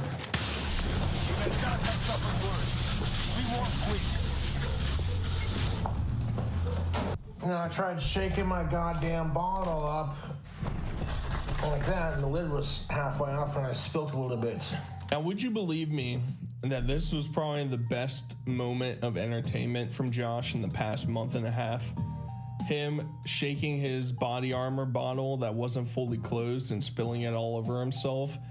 That was the best moment we've had, because 90% of what he's been doing is just sitting there drinking and talking about nothing, or doing some horrible food hack that's basically unwatchable at this point. And I think that's kind of a big reason for the downfall of Josh, is ever since the Reddit got destroyed. Now, I'm no fan of Redditors. I actually go into certain subreddits to read things and laugh, just based on how is this a real person? How am I in the same society as them? But there was some good that came out of the King Cobra JFS subreddit. And now that it's gone, it's like, I think the traction and the interest of people to keep tuning in has slowly dwindled. And now that he doesn't do streams, now that he's not getting bombarded with DoorDash orders or the cops showing up or whatever, there's just, where's the excitement? Where's the interest? He's not going to provide it himself. He has no interest in improving his content. So we're just stuck here in an abyss of despair. It's called lighter bowling. Take a lighter. You can use as many lighters as you want and set up a bunch of pins, if you will. And you take a coin and you want to spin it like that. I don't give a shit about fuck. But you want to spin it towards the lighter and knock it down. Pretty straightforward. So before we crack open this beer, I'm gonna have to knock the lighter down with the quarter by spinning it into the thing. Just like that. And every time you knock down a lighter, you take a shot. I'm not even speaking in hyperbole anymore. I think this might be the most depressing and sad video I ever watched from Josh. He's saying that, so now you just spin the coin and you hit the thing, and then you drink something, and that's the game. Just imagine every day, you know, there's this idealized vision for people to do nothing, air quote, right? To just not have to go to a job, not have to go interact with people. You get to stay home all day. Doesn't that sound beautiful? You just get to sit around and play games. Well, in contrast to your typical life, it might be nice for maybe a week, but after that, you're gonna be living Josh's life, where you're just drinking and making games up for yourself because you don't have any friends, you don't have anywhere to go, you have nothing to do. Your dad took away the one thing that you enjoyed doing, which was streaming, and you don't even have that anymore. And now you're gonna have the Wicked Witch of the East from Virginia flying in to just bring a turmoil tornado into your life. And I don't know if he's prepared for that. I am kind of prepared for it, but we're also not gonna see, I mean, maybe Jessica will stream, maybe that's our only chance, but I honestly just don't see Josh streaming in the foreseeable future, and I think it's going to be extremely detrimental to his channel, to his image, to his longevity, in all honesty. The cream cheese is certified beautifully for but these are definitely cold enough. Whatever the fuck these things are, these little sandwiches or whatever. And if that happens, hanging on the sand, just grab a chef's toothpick. Yeah, these are really delicious. So this is King Cobra JFS, so of course we're gonna try all this. He's not even getting entertainment or joy out of doing these food hacks anymore. It feels really forced. I'm just fucking cutting up this shit, putting it on a plate, and then he's talking to himself in the background. Well, I'm King Cobra JFS. I gotta set this thing up. I gotta make something delicious. I've also never heard that chef in a toothpick analogy before, the metaphor, whatever you're trying to do. I've never heard it before, Joshy Poo. You might want to enlighten me. Maybe you picked that up at Frosty's or something, but it's just, I mean, the pinwheels, whatever, they're kind of gross. He mixed a bunch of shit into mayonnaise and called it a thing, but like, where's the heart? Where's the passion? There's no soul in this anymore, Josh. There's no game in it. I'm just sitting here being all sad. And I don't want to be sad, Joshy Poo. I want to see you go bananas. You're on your own now. But instead, we're just left to turmoil. Chicken tenders, garlic bread with the cheese and the sauce, some mac and cheese. I let the food sit for a minute because I was talking with the old lady, but that's not the point. I did let the food get cold because I was talking with my girlfriend, but I don't care. See, that's how you know it's good food, because even though it's sitting, it's a little bit cold, it still tastes good in my opinion. It was a 4th of July kiss. No. And it's my own damn fault, because like I said, I let it get cold before getting to it. I was talking to my girly friend, and you know how that goes. When cold, then I know if it would have been hot and fresh, it would have been banging, dude.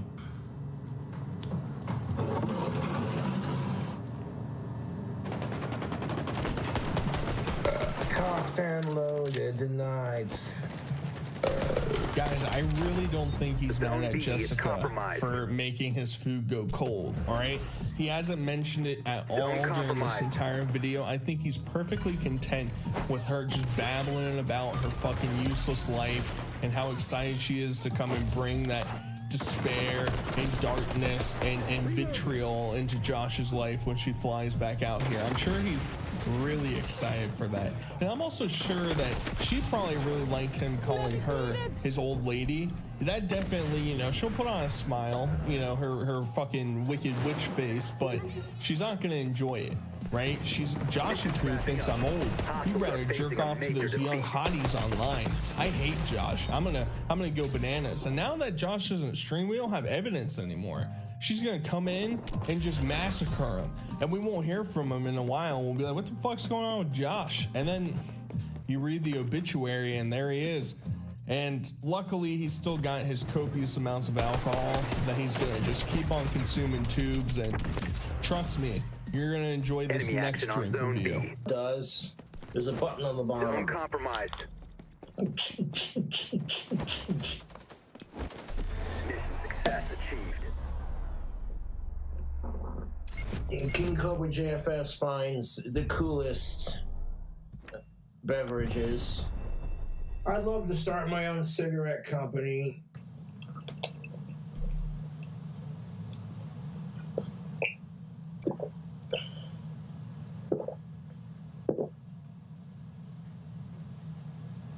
Nothing like drinking an entire bottle of wine in 20 minutes, YouTubes. It was only 6% alcohol, guys. You can't be mad at him. He's cutting down. 1 bottle every video every day. That's cutting down, tubes. That plus whatever the 24 pack of Peach Bush Light that he's drinking, he's cutting down, tubes. He's cutting down. And of course, I mean, in fairness, I kind of want to like try and slam doink and be like, oh, girly bottle, but I kind of like whatever. I forget, they put that like mixture in that makes it all flowy and looks kind of like a potion. I kind of like that shit. The flashing light, I'm not down to clown with that, but the potion effect, I think that's kind of cool. And it honestly probably tastes good. Sour apple, I'm a big fan of sour apple. I'm not getting against that. And hell, maybe I'll even, you know, venture capitalist myself, jump in there and say, Joshy Poo, let's fundraise for your tobacco company, because I'm sure that would go very well. I'm sure you wouldn't spurg out and have a complete fucking meltdown over the quickest inconvenience that arises. King Cobra's actually the GOAT. This is catching me up in the past like month and a half. Last time I covered him, he was doing some mashed potato food hack thing, nacho thing, wherever the fuck that was, and it's only gonna get worse, tubes. And I didn't think I'd ever say it, but I guess Jessica has to come and save the day, and that's just the most wretched thought I could ever conjure up in my mind. Either way, tubes, I hope you guys enjoyed. Until next time, I'll talk to you guys later. Peace.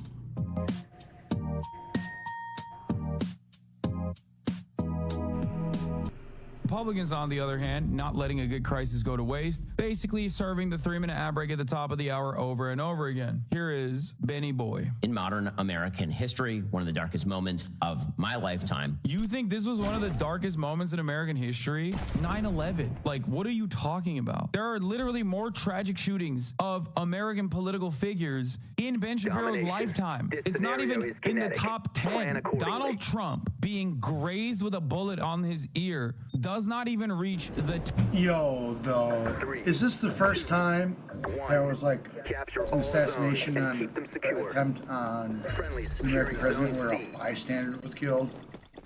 Sticky on the way. Because that's Allied forces on Zone B.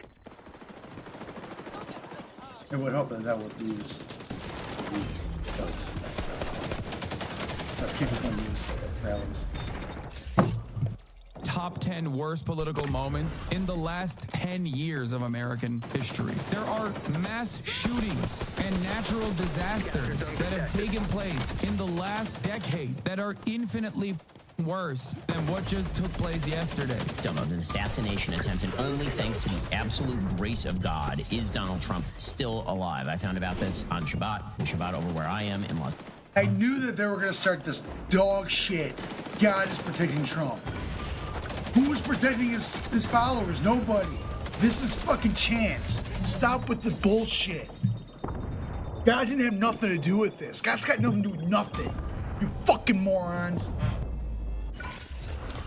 Los Angeles. I was here to do Bill Maher's show, and my security came and told me what was happening. Obviously, I was just as shocked and appalled as He's talking about God on Bill Maher's show. Yeah, he loves God. Everyone else. And this is indeed the end result of a temperature. Am I to believe that Benny doesn't have a Shabbos goy? Like, I don't understand. Like, he's describing that his Christian security came and told him anyway. Why you got to bring that up? This is an increase in rhetorical temperature pushed by the radical left, unfortunately, by the media, by the president of the United States, that has raised the temperature radically. Only the shooter is responsible for the shooting. But if you increase the temperature over and over and over... What are they talking about? On what planet is Joe Biden is rising the temperature? What fucking planet? You fucking cunts! Bullshit! Fuck you! Tired of your horse shit! Zone B, engage. Capture zone contested. Joe Biden does nothing. Joe Biden is a can of fish. Shut the fuck up. If anyone has been ramping up the violent rhetoric in this goddamn country, it's the right wing and you piece of shit. Eat my dick. Again, by saying the former president of the United States, current frontrunner. Yeah, you're right. People should not directly call out the former president for saying Hitlerian.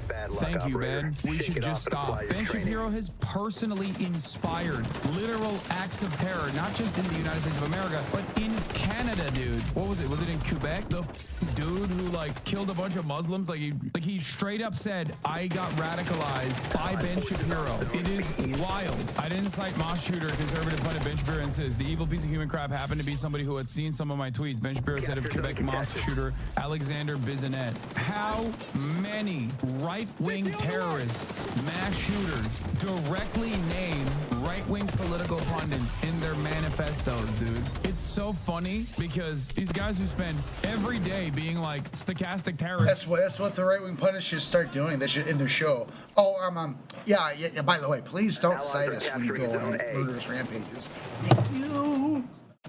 Isn't real. Stochastic terror isn't real. Are now turning around and being like, stochastic terrorism is real, and the only time it happens is when Democrats say Trump is Mango Mussolini. Stochastic terrorism isn't real when right-wing freaks professionally talk about how migrants and non-white people need to be murdered on a daily basis, and then one of their fans with a insane attitude and immediate access to guns takes action, writes a manifesto, directly drops references to these guys in the manifesto, references their ideology in the manifesto, basically giving a perfect narrative that it's like, I watched these guys, I learned from them, and now I'm acting out on their desires. And it's like, whoa, that's fake. They're probably lying. It's probably a psyop. But yeah, dude, Joe Biden saying Medicare was the reason why this dude went and wanted to kill Donald Trump. Not because he was president for the past 4 years, not because of any number of how about it? It was Joe Biden's old man, unintelligible, unaudible whispers. Yeah, but it's Joe Biden here. The polls don't say. Yeah, that did it. If you're people who watch your shit believe it, they deserve everything they get because they are dumb as a pile of horse shit. That he's personally said, not because of ease of access to weapons, not because he might have been a weirdo right-winger who might have been even more far-right than Donald Trump, as it has happened with the synagogue shooting in Pittsburgh. The guy who shot up the synagogue in Pittsburgh literally was a Trump supporter who became even more far right. He was like, yeah, I was a Trump supporter, but like, you know, I realized that it's the Jews that are responsible for immigration. And Trump wasn't doing anything about it, so I had to take matters into my own hands. This is 100% real. This is literally what the Pittsburgh synagogue shooter straight up said. He was a registered voter for Trump. He was a big Trump supporter, big fan of Donald Trump. I hear what he's saying, the great replacement narratives. I hear what he's saying about immigrants coming over in these caravans. You can't boil a whole political party down to a few people. That goes both ways. Yes, you're absolutely correct about this, but I can look at a ideology, and right-wing ideology almost always violent, okay? Reactionary ideology puts the crosshairs on. Inherently, right-wing ideology is inherently violent. Inherently. They want to say about left-wing ideology, it's a lie. Right-wing ideology at its base, in its essence, is violent. On marginalized people as a part of its own like political messaging. They can try and reframe it in a context that suits civility purposes. You can talk about how, yes, black people must be shot by the police in a disproportionate rate because black people are violent. They have a violent culture. Some people will say black people are inherently violent because they're, you know, racially inferior. Other people will say, oh, I would never say black people are racially inferior. I'm just saying they're culturally inferior, and that's why they're too violent, and that's why the police has to kill them disproportionately. But ultimately, both of those arguments are still immediately reactionary and absolutely violent, whether you say it civilly or not. Do you get it? It is footage of an assassination attempt. It's going to be some of the most iconic footage in American history. This whole incident is an astonishing incident. The hand of God, there's no way, honestly, I don't have another way to put this. The hand of God is protecting President Trump. Fuck, I can't even listen to this dog shit. If I hear another right-winger invoke God and Trump, they can eat my fucking ass raw. Fuck you. Bullshit. And the fact that someone died and they're still invoking God. Like, yeah, God didn't want Trump to die, but totally cool with this other dude. Just like our girl Natalie said, we love her. But seriously. Oh, God saved Trump, but it was like, fuck that dude. Fuck you. Every right-winger could fuck off and die. Just burn in a fire. Eat my dick. Here. I love that. I love when they say that. Yeah. God bent the bullet directly in the direction of this Trump supporter. That's so funny. God bent the bullet to the brain of his peasant supporter and not the son of God himself. There is no way that he should survive what just happened here. It was extremely... Thank you for saying that, Hassan. All right. I'm just going to say it. He's the GOAT. I'm a Hasanabi head, officially. It's 7:25 Central Standard Time, July 15th, 2024. I'm a Hasanabi head. Smooches. Close to President Trump. We'll talk about the Secret Service failures in just one moment, but the shooter was extremely close. He was on a very nearby building to President Trump. He was using apparently an AR-15, which is in fact a rifle. So he had a rifle that is certainly. Those bitches know exactly what an AR-15 is. Like they know exactly. It is the choice of school shooters and youthful shooters apparently, because this kid was a kid trying to kill the president, and all the kids love AR-15s, don't they, Ben? You right-wing cunt. Well within range of killing the president. President Trump in the ear in this video. If you play this video in slow motion, you will see. I don't get it. Guns don't kill people. Why is he even bringing up the AR-15 stuff? Like, what's going on? The attempted assassination is one of the most predictable things to happen in American public life in my lifetime. It is simultaneously one of the most shocking and one of the most predictable. Shocking, but not surprising, because the temperature has been turned up so high for so long. His political opponents have defined him as literally Hitler. And when you keep saying your political opposition is literally Hitler. Ben Shapiro has called college campus protesters literally Hitler. English majors in Colombia. Like, you cannot be doing this right now. This is laughable, okay? No. His audience is dumb enough to fall for it. because they're idiots. They're dumb as dog shit.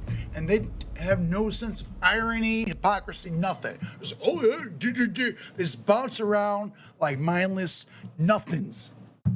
Donald Trump's politics are straight up Hitlerian. When a dude says immigrants are poisoning the blood of America, of this wonderful nation, that's Hitler. Just because you, Ben, agree with him doesn't change that reality. To take America into a new dark age, when you say that, and over again, you are turning up the temperature. It's how you get congressional baseball shootings. It's how you get attempted assassination attempts on Justice Brett Kavanaugh. And it's how you get what happened yesterday in Butler, Pennsylvania. The reason why he's trying to say that, by the way, is because this is the funniest says you moment for Ben Shapiro. That's precisely the reason why he has to be like, oh, it's only the shooter that's responsible, nobody else. So many other shooters have quite literally put Ben Shapiro in his manifestos, named him as an influence. In the words of Chappell Roan, the right-wing pundit's favorite pundit, okay? As far as right-wing terrorist goes, he's the right-wing terrorist's favorite right-wing terrorist. So that's the reason why he has to be like, this is just a shooter alone. But also the Democrats are really, really, really beefing up the rhetoric, which is so funny. The Democrats are raising the temperature, dude, and not Republicans. Donald Trump's, one of his campaign promises is the deportation, the mass deportation of 20 million people. That's insane. When you keep turning up the temperature, when you keep saying that America is going to be literally destroyed, this will be the last election, Donald Trump is the worst person who has ever lived and he must be stopped. Has also personally said, if I'm not elected, America will be destroyed. Donald Trump said America has been destroyed. Donald Trump has said everything that Joe Biden has said times a million. If there's one person that has said that the most, is Donald Trump. It's normal things to say, by the way. You're just campaigning. That's it. Like, oh, if I'm not elected, America will be destroyed. Yeah, of course, that's what you're trying to win. That's what people say when they're trying to win. I don't mention the names of shooters, but this is a presidential assassin. I'm going to make an exception here. The FBI has identified 20-year-old Thomas Matthew Crooks of Bethel Park, Pennsylvania, as the suspect in the attempted assassination. To have the ID on him, they had to use biometric markers in order to figure out who he was. They went to his home last night and they checked it out. They raided it. They brought stuff out. According to state voter records, he was a registered Republican. This would have been the first election in which he could have voted because he was only 20 years old. However, when he was 17... I wonder if he'll bring up that he's a registered Republican. He's going to be like, in 2017. $15 donation to Act Blue, which is a political action committee that raises money for left-leaning and Democratic politicians, according to a 2021 Federal Election Commission filing. That donation was earmarked for the Progressive Turnout Project, a national group that rallies Democrats to vote. He barely brings it up. He just says, he's a registered Republican, but he's never voted. This would have been the first time he would have voted. Also, he made a donation for $15. He was 53, told CNN he was still trying to figure out what happened and would wait until he spoke to law enforcement before speaking about his son. He also... I think it's pretty fucking safe to say that this kid was pretty confused politically. So to try to put it on the left, you can go suck a dick. Also brings it up before he brings up the donation. When the timeline is when he's 17, he makes a $15 donation during the inauguration, and then he registers as a Republican.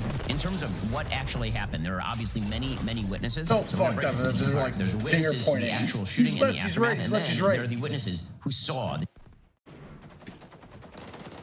shooter up on the roof, and Secret Service obviously reacted late on this. So here is Pennsylvania State House candidate Rico Elmore, who was present and explains what he saw as this went down. I yelled, everyone to get down.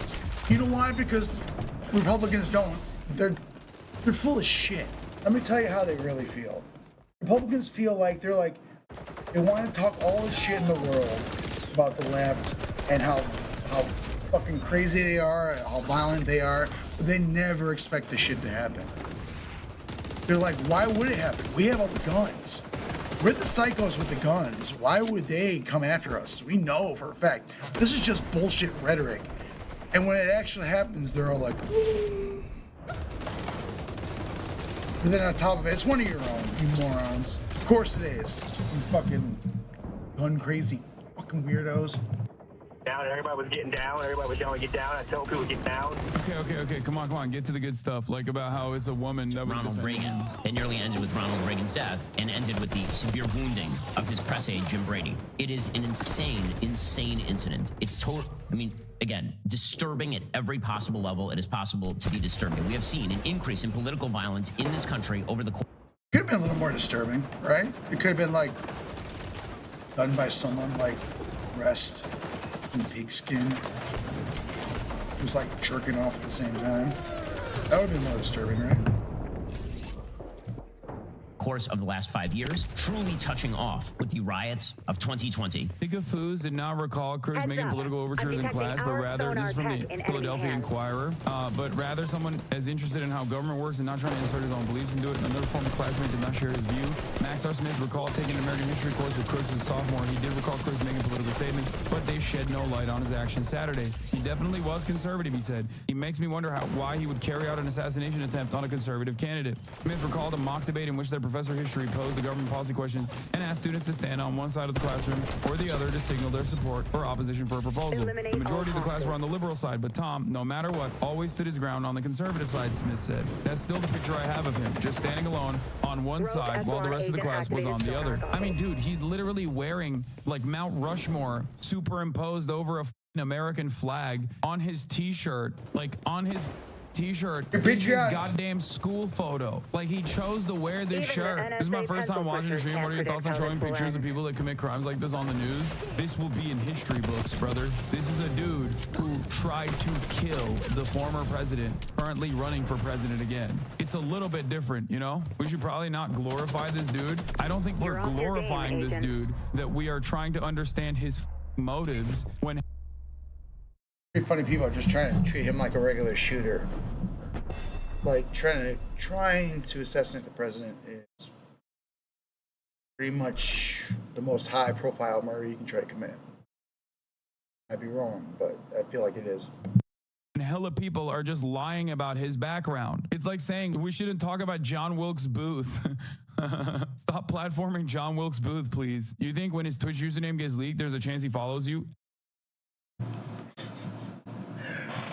We shouldn't talk about Oswald. It's gonna give him clout. Absolutely, 100%. Do you know how many Nazis follow me, dude? Do you think that's because I myself have similar opinions to them, or do you think they stalk my entire life? Not Nazi. I fucking kick the teeth out of Nazis. Thank you. Because they love sending me the most personalized death threats they possibly could. If he was as online as to have a Twitch account and followed me, I would not be shocked by that at all. I have a ton of far-right active hater stalkers. Because if you see an overhead map, there's a building that is extremely close. We're talking like 150 meters maybe. Very, very close to the actual stage where President Trump was shot. How in the world did Secret Service not catch this? There are two questions. One is, why didn't they react faster when they saw the shooter? Because it turns out there were a lot of people who saw the shooter. 3 letters, DEI. The Secret Service protocol requires a counter sniper aware of a potential shooter to radio directly to Intel Division team to respond and investigate. In this case, the investigation may have been cut short by the shooter firing his weapon, so the counter sniper then fired as quickly as possible in return. The source praised the counter sniper who acquired the target and responded within 3 seconds, calling their performance incredible. Ben Shapiro's like, shoot everyone on site. What does he think? Who does he think is going to get killed at a Trump rally if they are, I don't know, carrying a telescope? People that don't have a gun on them at the Trump rally, that simply have like cameras on them or a telescope, are going to be somehow secret Democrats? I mean, sure, dude. I think so too. Everyone should be murked. Do we know how he got the gun? Yes, of course. It's Western Pennsylvania. His father legally obtained the firearm from a gun shop. This was only exacerbated by footage of some of the agents afterwards. So as you could even see in the original footage of the attempted assassination of President Trump, many of the people who are attempting to jump on him and cover him are people who are shorter and smaller than President Trump, which is a disaster area. You know, I travel with private security. I am not President Trump. I get some threats. I am not President Trump. My security, they are bigger and stronger than I am. That's why they're security. If you can't shield President Trump with your body, what are you even doing in this job? This particular video has gone viral, as well it should. Well, to be fair, Donald Trump was 6'3". You're a manlet. You're 5'4". So it's not that hard to find people that are larger than you. Many women adequately shield you with their bodies. Also, on Secret Service security detail across the board, not every single person is larger than the actual person that they're covering. Just so you guys understand. That's not how that works. There are spotters as well. They are throwing bodies at the problem, if you will. will. There are plenty of people on his Secret Service detail that are going to be shorter than him. Those guys have a different position. Climbing into travel vehicle here. And as you'll see, there are 2 Secret Service agents standing by the car. Both of them are female. Both of them do not look like they are in particularly good shape. One of them is fumbling around to reholster her weapon. How do they think this is going to work for them? Shitting on female Secret Service members. How do they think it's going to help them electorally? Every time they shit on women, they're losing votes. Republicans should fucking know that, but they're too stupid. As though she doesn't know how to reholster a weapon. It looks like something out of Reno 911. Here's some of the footage. Yeah, also saying this is Reno 911, hilarious. Where's the cop with the really short shorts? Or where's the one guy with the really short shorts who's roller skating and prostitutes himself? Played by Nick. I can't remember his name. I'm old enough to know though. Secret Service is letting his head present significantly above the crowd there, and those are the men leading him. So it's not like the women are responsible. Like he's the one who got up and was like, oh yeah. Here she is. She's trying to figure out what to do. She reaches in. She's trying to reholster her weapon. She can't find the holster. She's not sure. Like this, of course, is raising some fairly serious questions about what in the hell. What does fucking Ben Shapiro know about fucking protecting the president from bullets? Fuck you, Ben Shapiro. You are a fucking clown. Eat a dick. Shut the fuck up. No roll. How in the hell are they staffing this thing? Perhaps one of the explanations for how you end up with Secret Service agents who don't know how to reholster a weapon, that they have been actively attempting to DEI the entire secret. Yes! He said it! He said it! Yo, these dumbass broads in Secret Service. Yes! That's my kiss those votes goodbye, bench the stupid. Let's go, DEI Secret Service. They're all gay. They're all women. They're putting lesbian women in Secret Service. Up. Men only, sexy men, broad shoulders, big dicks, going forward. Do you understand me? And it turns out when you lower standards in order to achieve particular quotas, the quality goes down. Conservatives are so awesome on their messaging discipline. When they hammer in on a narrative, like when they laser focus on a narrative, their conviction is so sharp. If DEI was the prevailing narrative in like World War II, Hitler's doing DEI. Japan is doing DEI. That's why we had to do Hiroshima and Nagasaki. It reminds me of that time when abortion was being talked about. It was the issue of debate. People were claiming that, abortion is murder, as one does, as you guys know. And dumbass Marjorie Taylor Greene said cancel culture when talking about abortion is like cancel culture for a baby. She was so lasered on using cancel culture as a substitute for every word that she said, you're canceling, Democrats are canceling the baby. Cancel culture, a crime worse than murder. Yeah, that guy that flicked off the another media at term the stolen rally. from black people, according to Tara Mooney, which I believe.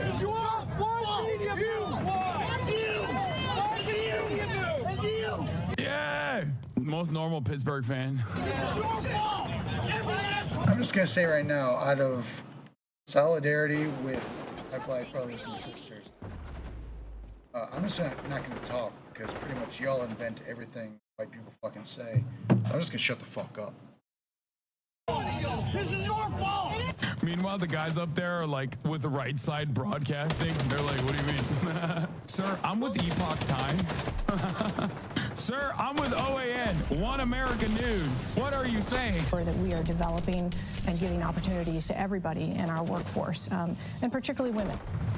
I'm sorry, that is not the goal of the Secret Service. And once again, the peculiar oddity of diversity, equity, and inclusion in which taking these sorts of statements Fucking boys seriously, survive, like, liberals bitch. do it Shut for up. marketing, and it's still deeply unserious. They're not going to go for like just women. They're going to go for whoever's the most qualified. And Republicans Like, he are on wasn't the other killed. Why are they side still of this shitting on argument where women? They also take it seriously, and they're like, no, they're going to only hire women, and that's bad. Secret Service has had many hiccups throughout much worse as a matter of fact. Yeah, this was including with bad, but dude, he JFK. lived. And I don't think they were tasked with hiring as many women as possible in the way that Ben is presenting. And this country is forever changed in radical and insane ways. I feel like if he had died, if he got shot in the head and died, I think Republicans would have gone crazier than they are going now. Like right now, they're simply posturing for Fucking of revenge, course, and there dude. might Are you be some joking? attempts, but if they actually a real collapse them, statement? dude, holy shit. Faith and defiance in the face of wickedness. Our love goes out to other victims and their families. We pray for the recovery of those who were wounded and hold in our hearts the memory of the citizen who was so horribly killed. They said their goal was 30% in 5 years. Doesn't that imply some male candidates won't get the job despite more qualified because they fill the 30%? No one's watching this because they're pussies. You're all pussies for not watching.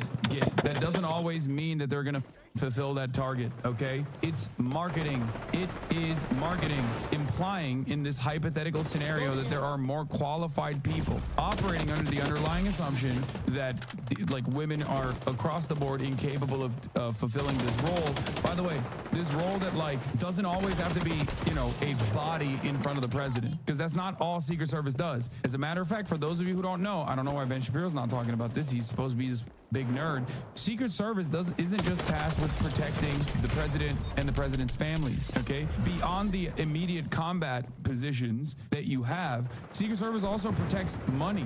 They are the ones who are actually going after counterfeiters. So when they're talking about like the Secret Service, they could be putting these people in any number of different positions. Not every single person is a doorbuster in the Secret Service, just like hoorah, the most brawling dude you've ever seen in your life. Than ever that we stand united and show our true character as Americans, remaining strong and determined and not allowing evil to win. I truly love our country. I love you all. I look forward to speaking to our great nation this week from Wisconsin. Why does the Secret Service need to do marketing as a government position? What do you mean? You think the government doesn't do DEI initiatives for the same exact reasons that like a company does? Everything is marketing. It's to say that they are quote unquote woke. I don't think you understand. Every part of the government and every company still ultimately needs to, you know, fill their ranks, and they try different mechanisms, different methods to be able to fill those ranks. They think representation politics works in that regard. Again, a beautiful statement from President Trump in response to all of this. Have you seen the way the military markets? Have you seen a military ad before? The military is the government. Why are they doing marketing? They spend hundreds of millions of dollars every year on that alone. The first major Democratic politician to respond was not the sitting president of the United States. The first major politician to respond was Barack Obama, who issued a statement to media. I quote, "There's absolutely no place for political violence in our democracy. Although we don't know yet exactly what happened, we should all be relieved that former President Trump wasn't seriously hurt and use this moment to recommit ourselves to civility and respect in our politics. Michelle and I are wishing him a quick recovery." President Biden finally made a public statement. He came out and said it was sick, but he still refused to label it an assassination attempt after it was completely obvious. Remember, he didn't speak until about... I fucking love how these right-wing fucking psychopaths are trying to make it out like Biden is like even on a vibe level has anything to do with this. You are reaching. You are reaching. You are pathetic. You are so sad. Get out of politics. Get out of politics. Get out of politics. You are pathetic. You are Ben Shapiro. Get out of politics, you sad bitch. About 8:15, which is past his bedtime. This is 2 hours after the attempted shooting. Everyone knew by this point that there was an assassination attempt. It was on video. Yeah, he's like, he didn't say it was an assassination attempt. I didn't like the way he said, we have to do a call for unity.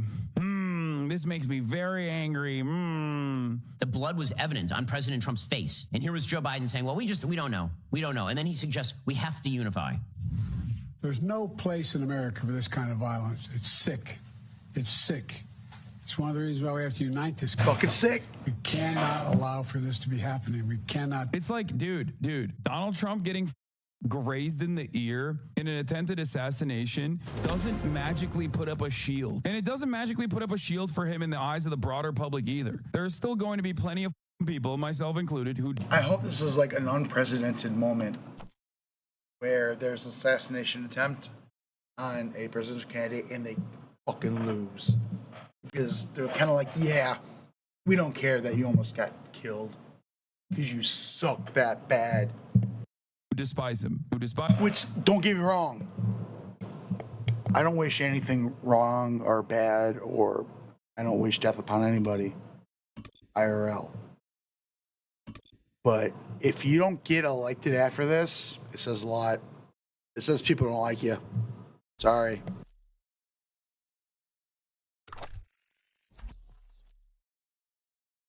Despises politics, who despises worldview, who are still going to be honest and open about their, genuine resentment for such a thing, for such a person. Ridiculous that these Republicans only traffic in unimaginably violent narratives, have the gall, the audacity, the indecency to just like sit there and be like, you better not criticize my president. He got shot at. Like, get the fuck out of here. Suck my okay? Especially when like assassination attempts or genuine violence occurs against Democratic elected representatives or entire populations of people in forms of like mass shootings and whatever, and Republicans immediately run.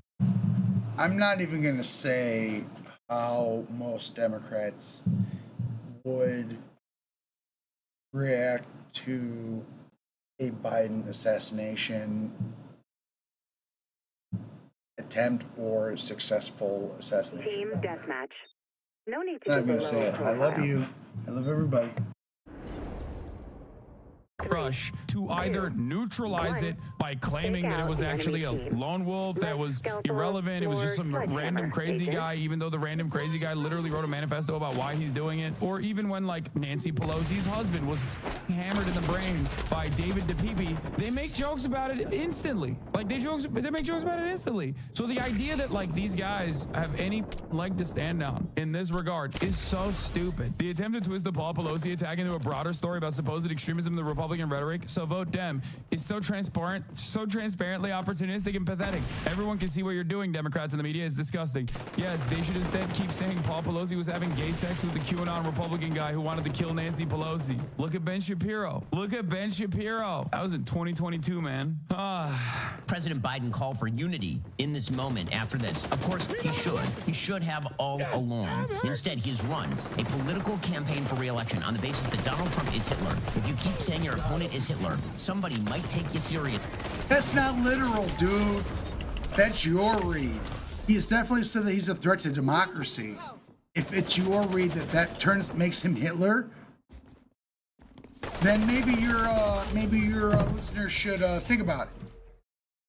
Dude, this is so funny. He's literally doing words or violence, dude. Yeah, what are you supposed to do, dude? Yeah, you can't criticize the president. You can't say that, like, his overtly Hitlerian politics are Hitlerian. You can't do that. Woke skull, dude. Everyone's a goddamn liberal, okay? Everyone is a goddamn liberal. Republican congressional candidate called Obama This is America. Of course everyone's a liberal. I mean, everyone's a liberal until they're not. Obviously, all right. No one's watching this, but let's talk about liberalism. Every single member of our government is a liberal. In, like, the literal sense. The sense that we live in a liberal democracy. And when we say liberal, we're talking about capitalists. We're talking about opening shit up, being liberal with capitalism. It's been twisted in, honestly, pretty recent history to mean like you're liberal when it comes to social issues. I mean, so you can, but then you have a whole different definition. And you're talking about something completely different. Because, like, you have both conservatives and both Republicans and Democrats being liberal in the sense of we're a capitalist country and a representative democracy. That's liberalism, y'all. When you start going outside of that, it's the definition of liberal and conservative has really gotten twisted when it comes to social issues. The social issues and economic issues don't always line up. They don't. They should. I don't know. But it's just economic what's the term? Determinism isn't 100%. There are more factors to that shape human lives than just economics. Though it might put them squarely in a class definition, it doesn't define people completely. I'm just going to shut up. Secret terrorist supporting Muslim? Well, to be fair, at least he said secret terrorist supporting Muslim and not, you know, an open terrorist supporting Muslim. Think about that. He could have said that. That's called restraint, sweetie. Look it up in a book. Donald Trump and the MAGA Republicans represent. I'll just say, just because people are in the same economic class doesn't make them the same in the same group. There are more groups within that. Extremist. And these groups need to work that shit out, baby. That threatens the very foundations of our republic. History tells us, and of course, the blind loyalty to a single leader and a willingness to engage in political violence is fatal to democracy. Why has this hasn't changed? The event We doesn't told make these ourselves things that American democracy. No, he's trying to say that this is like the violent narrative and the violent rhetoric you're hearing from Joseph Robinette Biden that is responsible for why Trump got shot at, which is so funny. Because once again, I have to repeat this over and over again, Ben Shapiro's fans have actually done acts of terrorism against Mossadegh and have directly said they got influenced by Ben Shapiro to do such things. So he's in a very weird place where he can't just like openly say stochastic terrorism is real, but he also simultaneously is trying to say the Democrats are doing stochastic terrorism. But it's not. We have to defend it, protect it. So he suggests the answer is vote. But to untrained ears, if someone says this person, Julius Caesar, is a threat to the Senate, if somebody says that this person, Hitler, is a threat to democracy, a threat to the West, a threat to your basic freedoms. So what do you do when there is a threat to This is actually really interesting. No prisoners, agent. Because we're at a point where when you have conspiracy theories that appeal to the ultra-right, it tends to come to the expense of like the liberal conservatives or like capitalistic. I mean, you can see that with Alex Jones used to Alex Jones was not a fan of George W. Bush. He put out documentaries like that's, you know, let's I can talk about this when I'm sober. I'll talk about it. If I ever get a viewer who sees this and makes a comment, they're like, hey, do you want to talk about your personal history with Alex Jones? I'll do it. democracy like there is? I mean, like he literally, what do you do? You're supposed to just be like, oh, you can't say anything's happening, god damn it. Yeah. What are you supposed to do?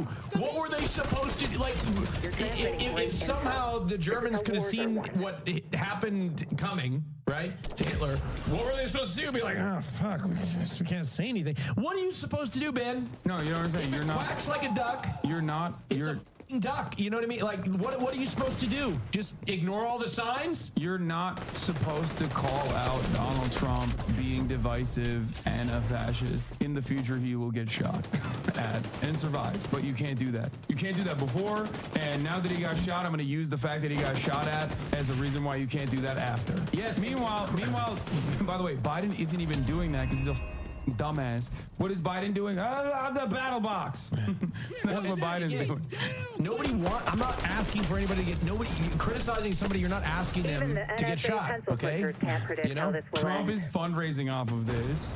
The Republicans are literally going, when Biden says, we beat Medicare, that actually means kill every Republican that's in a position of power. That's what he actually means. He's so divisive with his rhetoric. And the Democrats are the only ones who are like, yeah, we got to do a call for unity. Yeah, we got to do unity. We got to unify the ticket. Oh my God. Meanwhile, Republican congressmen are saying that Biden... Literally in the only scenario where like the milquetoast liberal strategy works. Did it. If you say that over and over and over again, why would you possibly be shocked if somebody takes you seriously? Again, only the shooter is responsible for the shooting, but President Biden is responsible for the increase in the temperature in this country to a radical degree. Here is President Biden at Univision interview, April 2024. This is just a couple of months ago. I'm going to have... What, in your view, constitutes the primary threat to freedom and democracy at home? Donald Trump.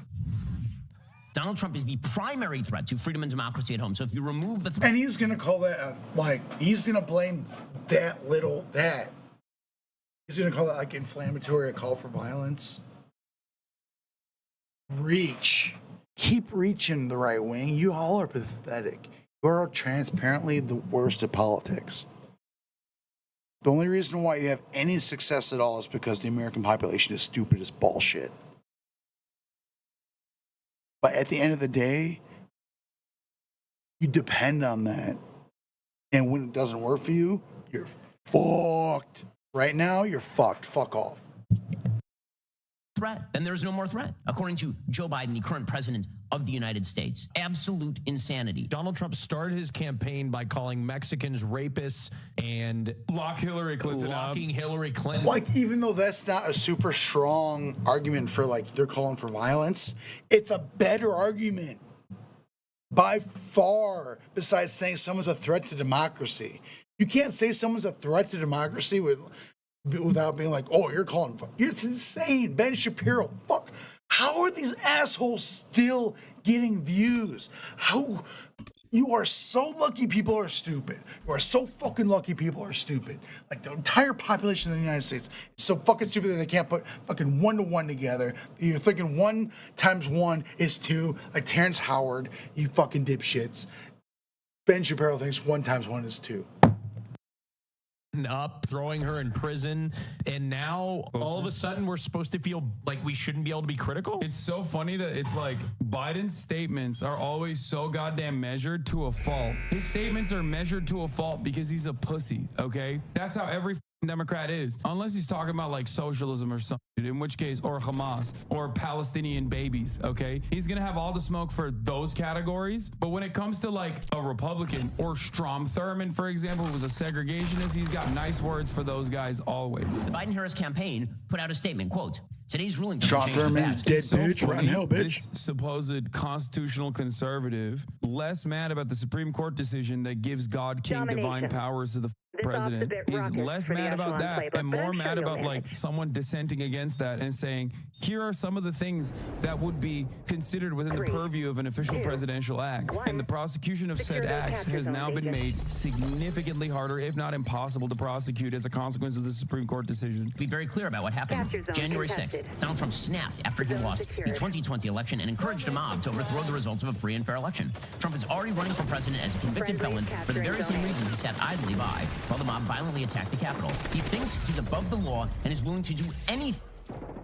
I mean, some of these assholes think that, like, people who haven't even been tried for Friendly going for Zone B. And Trump is a felon, so, I mean, boss,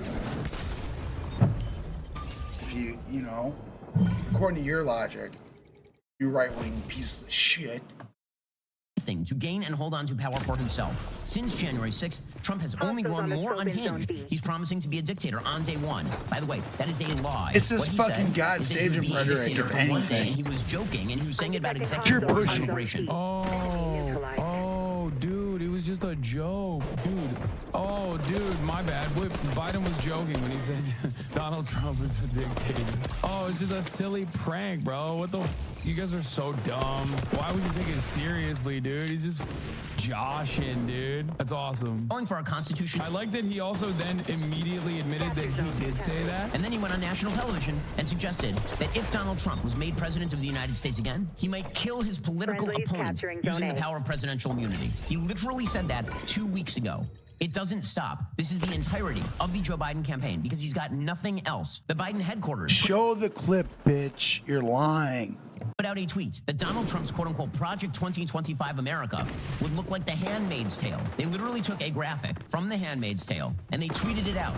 Nun's hat, the Washington Monument turned into a cross, and Biden-Harris headquarters tweeted out 4th of July. One of the funniest parts of this whole, like, getting mad, Sotomayor's dissent, that is literally what Trump's lawyers argued in front of the Supreme Court. Trump's lawyers in front of the Supreme Court. If this decision happens, technically put out a hit on a political rival by bringing forward SEAL Team 6 as an official presidential act, and his lawyer verbatim said, yes, I believe that is possible. So it's not like Sotomayor brought this up out of nowhere. Also, 4th of July under Trump's Project 2025, like this in any way, shape, or form, an unacceptable rhetoric. This tweet right here is memeing Donald Trump's and the Republican Party's and Ben Shapiro's really personal interest removing the bodily autonomy of women. That's what this is supposed to signify. We're doing meme review. He's going through little memes and being like, wow, I can't believe it. Also, given the opportunity, I would love for this to happen. Under Trump's Project 2025. Literally, no one's watching my stream right now, but you know why? It's all beta. Super beta. It is. Zone A in danger. Too scared, can't handle how Chad this fucking stream. We're all a bunch of idiots. Unless you comment, like, and subscribe to this stream right now. You're a bitch. Like G Scientific. Zone C. You can prove me wrong. Capture zone contested. Liking and subscribing. Getting in the stream, chatting it up. Just getting down with it. And you will prove yourself the baddest motherfucker I've ever seen. Like all day long. I mean, like, just head off. Chad who watches it and likes it and chats. Kisses, smooches. Let's go.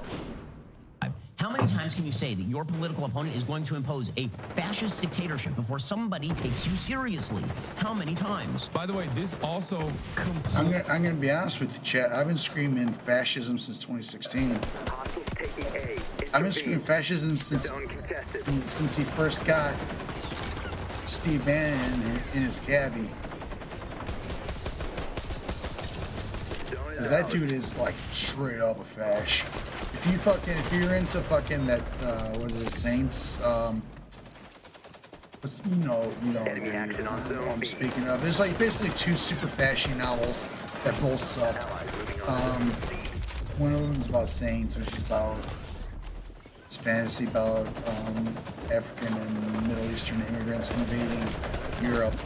And the other one is the Turner Diaries, which is a fash fever dream, which is just terrible, just awful. Watch Slime's video on it. Slime is another fucking big chin chad like me. Thank you. Diver looking bitch.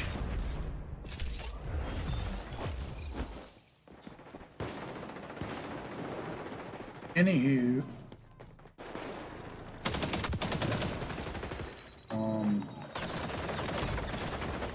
no one's watching, but if you are, hear me out. If you're right wing, you should just stop the ad now. Thank you. Completely. This analysis completely hinges the registered Republican that attempted to shoot Donald Trump, doing it because he's actually a diehard liberal who is fearful of Trump's authoritarian leanings. We do not know yet. We have no evidence for this. Purely running on Ben Shapiro's opinion, just Ben's feelings, okay? Which is, again, maybe he did say that, okay? Maybe he's like, maybe we're gonna find out his motive and it's like, yeah, he's a registered Republican who was wearing a gun YouTuber shirt and shot at Donald Trump specifically because he somehow decided like America's going to be an authoritarian nightmare under his reign or something. Okay, maybe that's the case. I'm not ruling that out. But currently, as it stands, the information that we have about his background from his former classmates saying he was a right-winger and also the fact that he was a registered Republican, it kind of moves the likelihood of this person being like a liberal shooter for Brandon a little in the less likely category. The lies that they have told about President Trump are insane and disgusting and vile. They've always been insane, disgusting, and vile. President Trump was already president. We know that. This fucking asshole Ben Shapiro is not making any connection between this and the actual shooter. He's just pontificating on dog shit because he's a fucking piece of shit. He's an ideologue, fucking loser. We should fucking just choke on his own dick. These are lies, and they keep pushing them. Joe Biden put out an ad on race just a couple of days ago in which he suggested that President Trump hates black people. Why would a registered Republican try to kill Trump? Dude, I don't know. I don't know. But that is currently the information that we have about the shooter. Do you understand? They were gay lovers. That's why. I think it's because they were gay lovers. I'm going to take the Paul Pelosi route. I think it's because they had gay sex with one another, okay? And their relationship fell apart. Raises the temperature. It increases the possibility of free radicals. Here's an ad that Joe Biden just put out, and again, it is just chock filled with lies and the impression that Donald Trump is a racist, bigoted dictator would-be. Joe Biden, and I approve this message. Of course I hate these people. Donald Trump disrespecting black folk is nothing new. He was sued for refusing to rent his apartments to black families and called for the execution of... Everything in this ad is right. Like, this is literally a video of Donald Trump in the ad. The video, I suspect, is going to show the full-page ad that he took out in the New York Times. Now, the irony, of course, is Biden himself, at the same time frame, had more access to power than Donald Trump as a senator and was directly responsible for the crime bill, which basically took Donald Trump's words and put it to action. But having said that, regardless of that reality, these are things that happened. I think Ben probably thinks the Central Park Five also deserve to die. Innocent black and brown teenagers. And it's more than anger, it's hatred. It's why Trump stood with violent white supremacists, warned of a bloodbath if he loses the next election. All of these things are true. All of these things are true. He did do that. He did that time and time again. And if he's president again, vowed to be a dictator who wants revenge on his enemies. Now, who do you think that is? Of course I hate these people. Except for the bloodbath thing? Wait, what do you mean? No. He has said if he's not elected, it'll be a bloodbath. What are you talking about? Like, as in, America will fall apart. He did say that. He literally said that. What is happening? I'm no fan of Joe Brandon. Okay, let's go Brandon. But Donald Trump absolutely said those things. He has also said it would be chaos and it would be disorder and a bloodbath time and time again. I know in which context he said it. What Donald Trump is saying there is exactly in the same realm as Joe Biden saying Donald Trump is going to be a dictator. Do you understand? All of those are lies, and they were promulgated for a political purpose by Joe Biden and by his team. Now, I'm old enough to remember when Gabby Giffords, who is a congresswoman from Arizona, was shot, and the mass shooter, it turns out, was a schizophrenic, crazy person. And the entire media leapt to blame Sarah Palin, because Sarah Palin had put up a list of targeted districts where people should put their money. Well, if Sarah Palin can get blamed for that, then explain to me this. How is it that Joe Biden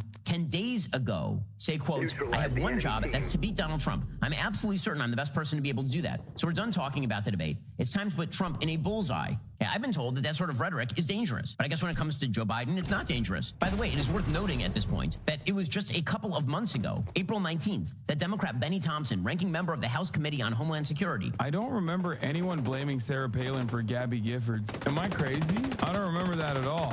What is this? When Giffords' opponent held a fundraiser and pitched his help remove Gabrielle Giffords from office, shoot a fully automatic M16 with Jesse Kelly.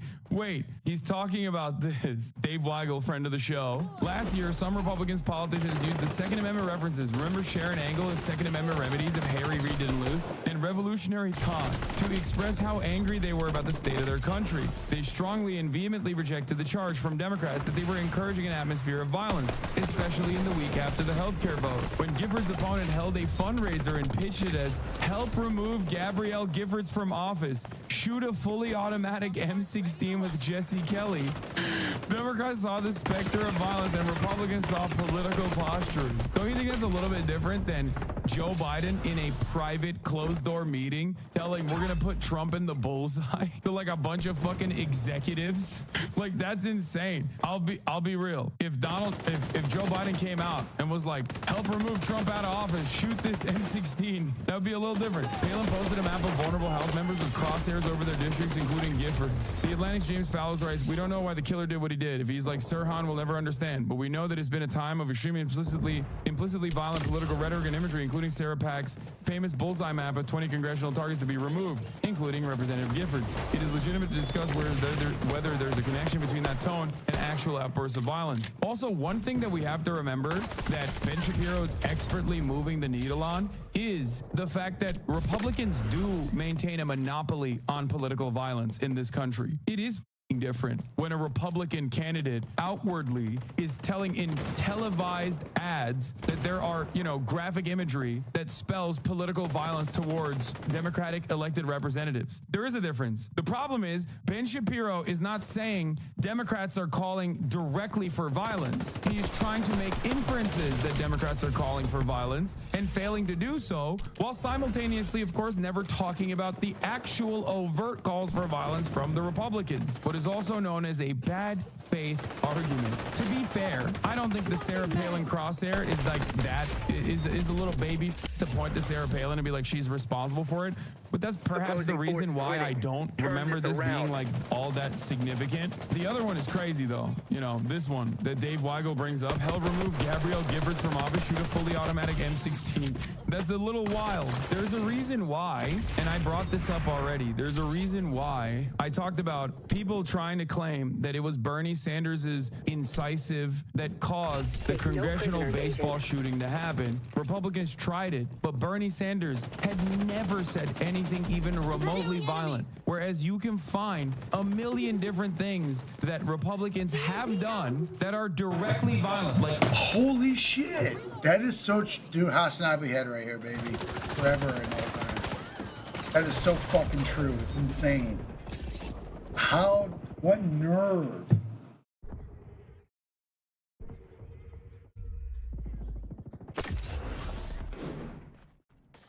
What nerve? Get out of here.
Mic check.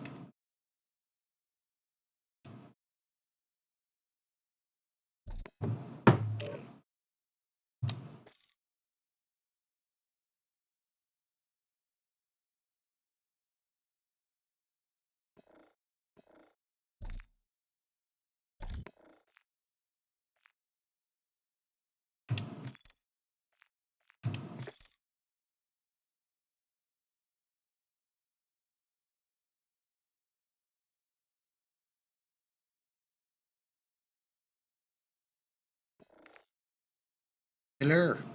Check. Hello. Can you hear me? I can hear you. How's it going? Good. All right, pretty good. How are you? Considering. I'm doing great. Drinking again. I'm back on it. The voodoo medicine, the voodoo remedy. You're a fucking mind reader, man. You bet your ass. And you know what? I'm like so tripped up right now, so checked out of reality, so fucked up on Voodoo Ranger. I say let's do some duos in Warzone. It was in Warzone. Okay. Like a nutbag. I'm feeling like a fucking nutbag, bro. We're going in. Sounds good. It sounds terrible. Let's do it. We're doing it though.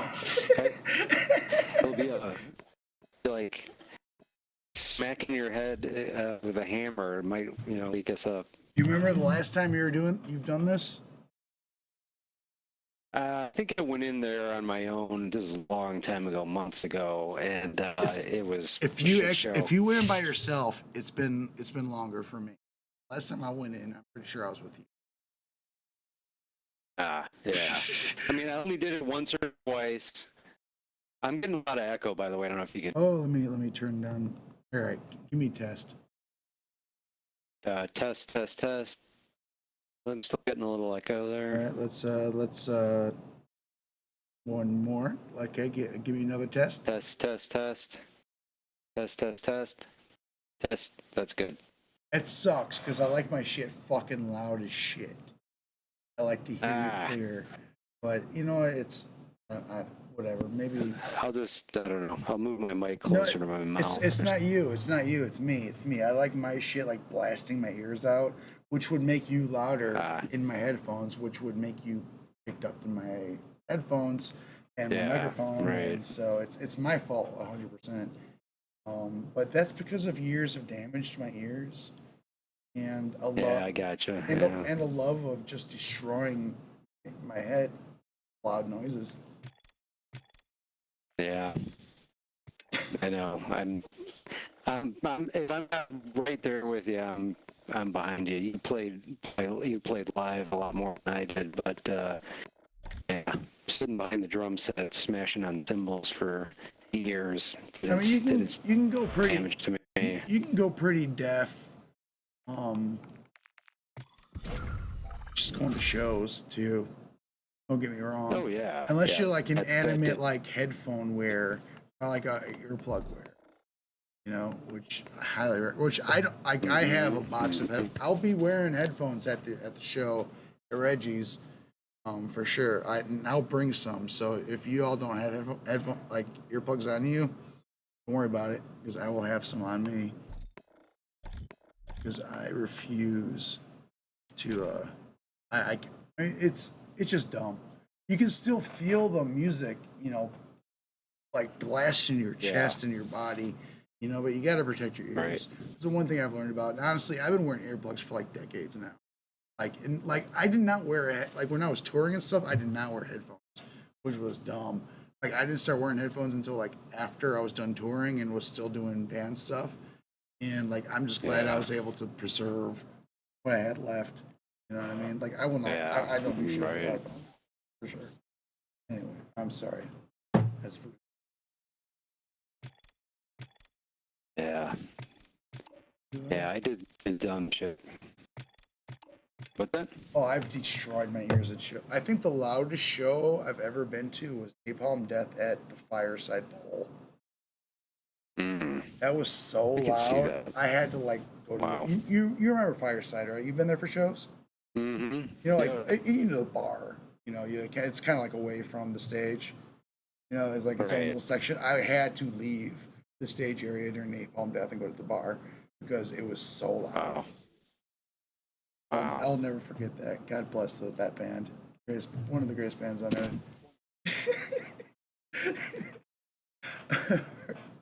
All right, I'm in rare form tonight, even though it's like it's a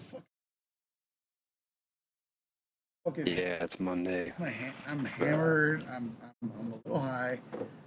Ready to jump into some Warzone. I'm streaming, so this is all getting recorded too.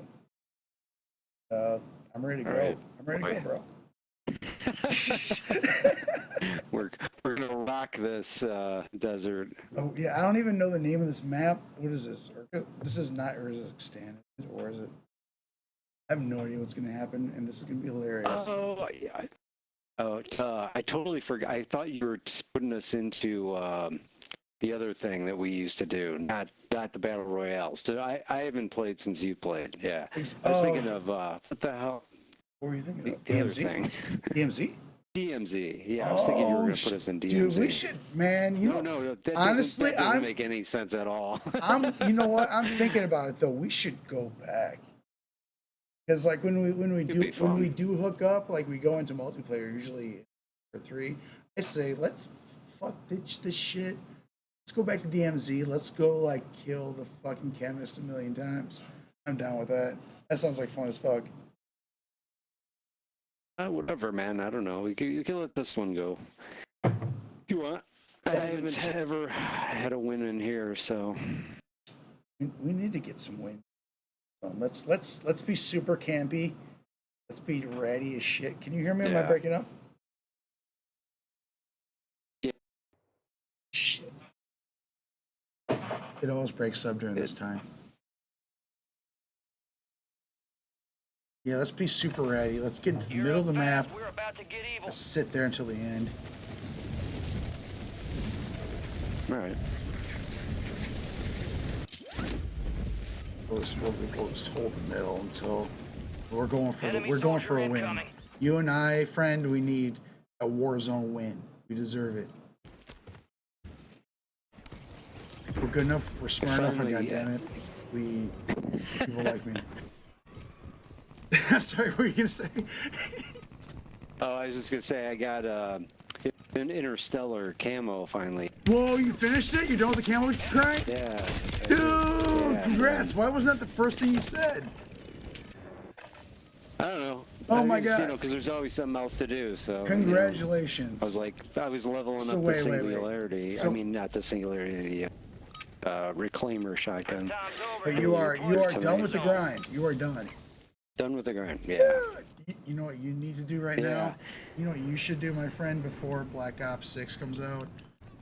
This is your family now. XDEFIANT, man. Start grinding. Yeah, I know. Come out with me, man. It's a good time. It's a great game, dude. I'll definitely check it out. It's clean. And you'll know what I mean. Enemies dropping into the AO. Let's roll. When Black Ops 6 comes out, though, it's gonna be Grind City on that. Your team leader. Let's hit an old town. It's right in the middle here. I like what this building looks like. You see my mark? Yeah. Let's go for it. I'm already out. You're out? Oh, yeah, I'm out. It's kind of a long shot, so you can kind of shoot it there. Yeah, I'm gonna be a little bit a ways away. No worries. I'll wait for you and hold down the spot. And hope I can get across this river without getting shot out of the sky. Yeah, don't worry about it. Maybe I should just jump. If you can get close, if you're shooting on the way, I would keep it. I'm basically there. I'm there. Oh, hey. Okay. I'm trying to see where you're at. I'm gonna try to hide for a minute. Can you see where I'm at? No, I am. I'm at the mark. You're 2. Oh yeah. I'm coming towards you. I've already got an assault rifle. Here. Dude. Hang on. I'm gonna see if I can pick up another gun real quick. Okay. Oops. An enemy squad's hunting you. Stay sharp. Oh, I'm already being hunted.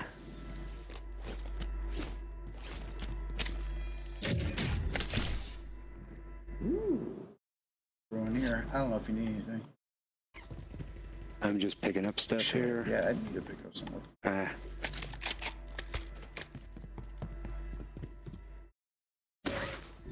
Dang it, I should change. I've got it on hold for pickup stuff instead of just tap. Ooh.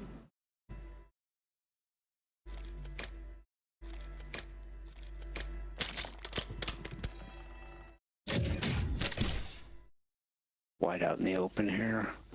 Hoping that no one sees me. Alright, I'm near you. I'm near this building I'm sitting in, like we can just camp this shit. Alright. Are you upstairs? I am. Yes. Hey, what's up? Hey, how are you? What's up? You need any weapons? How you doing? There's some stuff in this building here. You got plates, I see. I've got 5 extra if you need any. Your squad made it to the safe zone. What did you say? I've got 5 extra plates if you need any. Oh, 5 plates. Yeah. What do you, well, I you got have any? 3 right now. All right, here. You Take get take 1. We both have 4. Okay. Armor plate here. Kill. Sure. All right.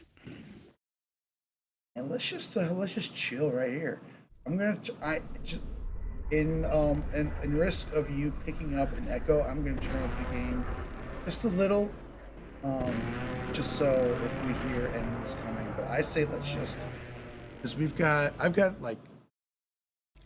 plenty of ammo. I've got 7 plates altogether. I think we both do. So we just sit here, chill out, maybe shoot the shit about the assassination attempt, and listen for enemies coming up. Yeah, I mean, I've had a little time to reflect on it, and I mean, all I can say is I think that no one's going to change their vote over a picture of him holding his fist in the air. You know what I mean? I think, at least I hope not. I mean, it is pretty complicated. The thing is like the guy who did it was like the fact that he was a registered Republican kind of deflates of any political use they would want to use this. Yeah.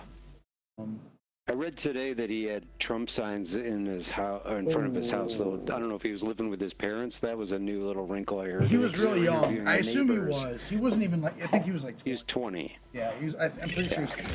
And like this, and at this time, kids can't afford to like live.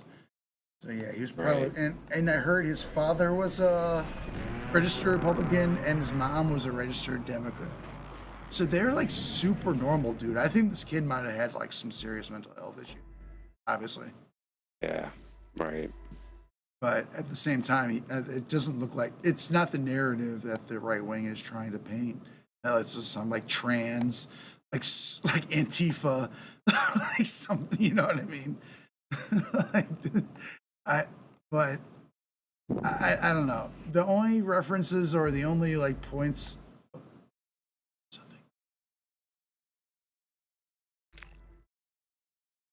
Ooh, there's a train on this map. This is Urzikstan.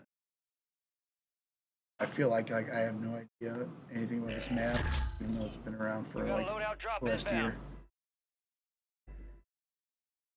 So we just ignore that loadout drop. I've got stuff. Yeah. Just chill. This is the best match of Warzone game I've ever played. And we might actually win this one. The way that we're playing right now. Perfect. Kiss.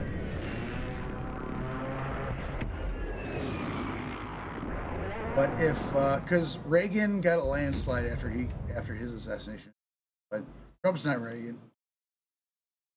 It's a different time. What did I read? I read that Teddy Roosevelt got shot at and continued his speech, and he lost. Wait, Teddy Roosevelt? Wait, he lost? That's what I heard on NPR today. They were kind of reviewing the presidents who had attempted assassinations. I think was it Roosevelt who had a book in his pocket or something? I know there was another president that had something that blocked his chest, but anyway. This is not ringing bells. As far as like recent history goes. Gas is closing in. Yeah. But if Trump still loses after an assassination attempt, what a loss, what an L. All squad members are in the safe zone. All right, I don't think the safe zone's going to be moving too much. It might move after this next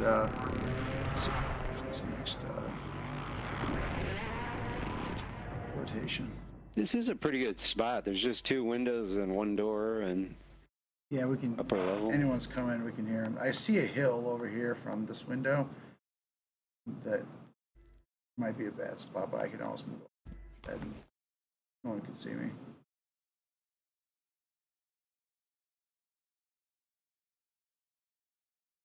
But we'll see. The circle might make us move. Let's see. It's been pretty. There's dudes like right across the street. I don't know if you've seen them on the radar. Their main map is Right now, plenty of people are pretty close to us, but no one is pushing us, or they're doing pretty much what we're doing right now, waiting for see what the circle does, sitting around. I don't see anybody on the mini map. Right across. You see where I'm pointing? The saying. building right across the street, the pretty long one. There's two buildings, and there's like a shorter one, then a longer one. There's definitely someone sitting in there. Huh. I saw a red dot.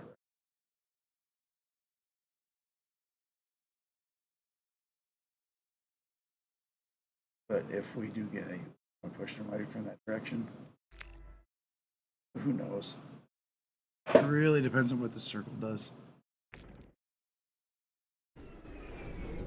Do you see me? See them? There they are. There. They were just on there. They're there. They're right there. They're right there. I see it. I see it. There. I see it. I see it there. Yeah. Well, what does it do? It just randomly sometimes blinks, or I don't know. I don't know. Why isn't it? I don't know It just if they're doesn't stay on firing there. or if like someone. It might be someone else's UAV. I'm not 100% sure because that would be kind of weird if someone else. Because there's a dot. I see a dot right now, and we definitely don't have a UAV out. So I'm assuming it's either they're firing or someone else's UAV. So. I think that would pop up on them. All right, 2 seconds. Let's see where we're going. Oh, we're still in it. Marking a new safe zone. Get comfortable, buddy. We're chilling. Contractor. Complete contracts and get yourself paid. We're trying to get paid. We're trying to survive. Thank you. What's his name again? What's the hillbilly's name in the campaign? I always forget it. JD Vance. No. The Call of Duty campaign. The hillbilly. Oh, not Graves. Graves. No, Graves. You're right. Yeah, that's it. Graves. It is Graves. Yeah. Oh, okay. And JD Vance. Yeah, that's not a strong choice for Trump. Kind of hearing that. I actually heard that he might not pick him because he's got a beard and Trump hates facial hair. I thought it was official. It is. It is. But like Trump's like having second thoughts. Yeah. No. Like before he got picked, some people were. I mean, half joking. That was speculation. But, yeah, I mean, there was like, who was that guy who had the big walrus mustache? He hated that guy. Couldn't stand his face. You know what I remember talking about? Your squad's in the safe zone. Let's watch that. See that car? See that car? Yep. Just keep an eye on it. Take it away. Look out the He walrus was a mustache. military guy. Yeah, he had glasses and a big walrus mustache. He was like like kind of a warmonger. That's how his past Bolton, was. John Bolton. Yeah, Bolton. That's it. Yeah, that guy's a psycho. He was in the Bush administration. Got a lot of traffic. Let's see if these guys fight it out.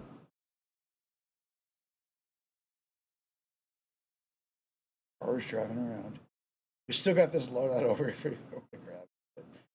Yeah. I'm kind of fine. All right. Not worried about I've got nothing with any real range. It's all pretty close quarter stuff, but with our camping strategy, that's not truck too bad. may be coming back.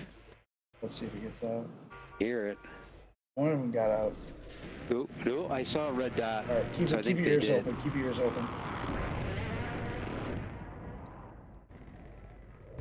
Yeah, I heard a door open. I got this door covered. Yeah, there's no other door here. There's a window, but I don't think anything's gonna happen They might there. be trying to loot, so expect some.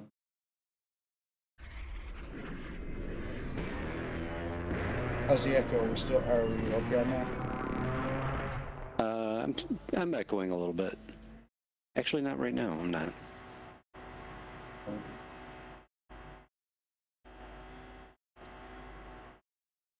Around. It's pretty much the two strats, in my opinion, in Warzone. It's like either you're driving around or you're sitting in the building.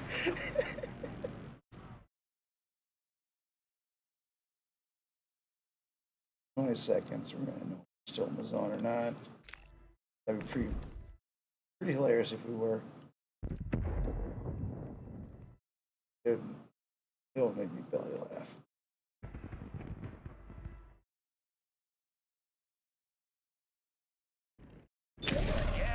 Oh, bummer. Alright, we gotta move. Okay. All right. I'll follow you. You're it.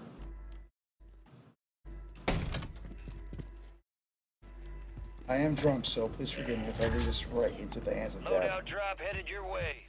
Damn it. All right.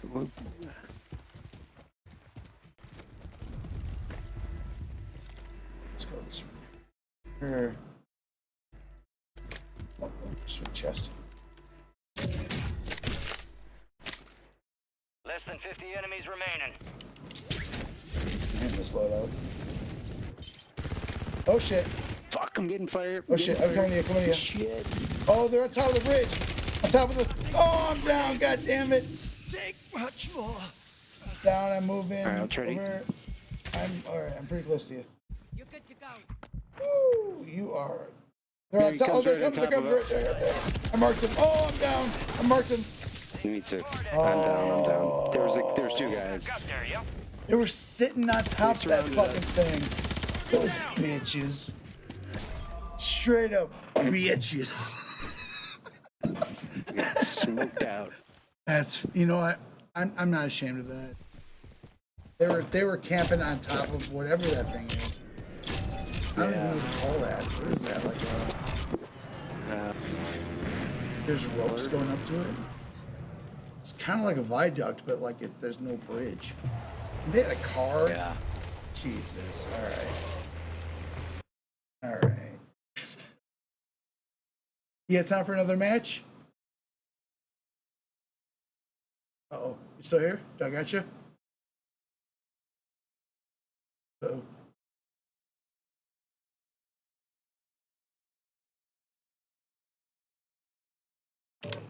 Hello. Hello. All right, cool, sweet. I didn't. Did you not hear me for a second? Yes, I did not hear you for a second. Oh, okay. I hit play again, and I screwed. So then I backed out. And here we are. You guys time for another match? Yeah, sure. Are you feeling another Warzone match? That was pretty funny. What'd you say? Am I feeling it? Yeah, it was fun with the. Yeah, why not? As long as we don't take it super seriously, I think it's.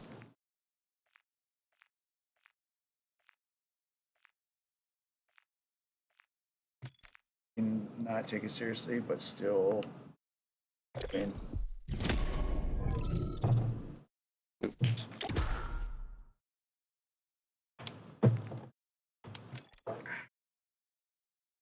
That Bruce Campbell join us.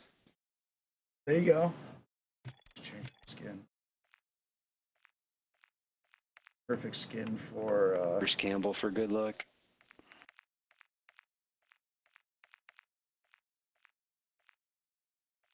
Choices here. Got our good luck rate. Hey, I'm back, so let the good times roll. Let's go, man. Bruce Campbell and Cheech, bro. Nice. They both smoke pot. Oh wow. It's mostly Labrador, man. They were smoking dog shit, man.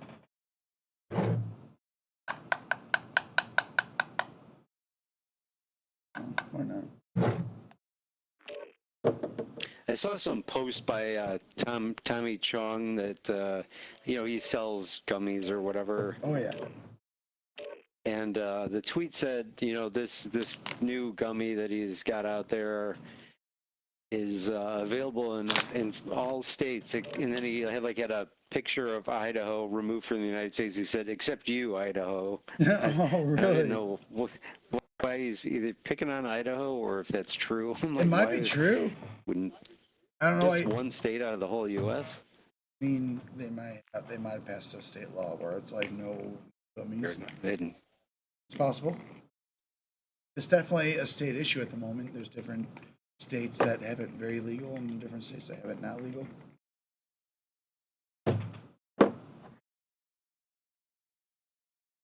I don't know why Joe Biden just hasn't made it legal federally at this point. Real things coming soon.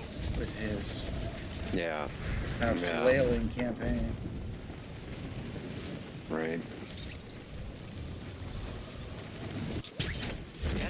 dropping into the AO.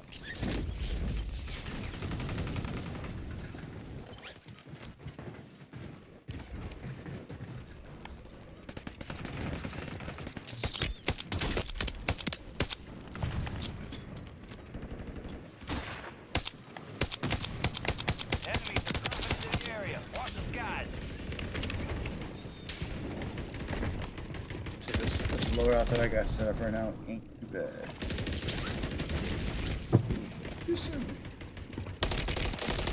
Verified. Don Jr. Wakens in a nice filled tub. Missing his ear. Oh no. All stations, green light. We are deploying to the war zone. He had it going.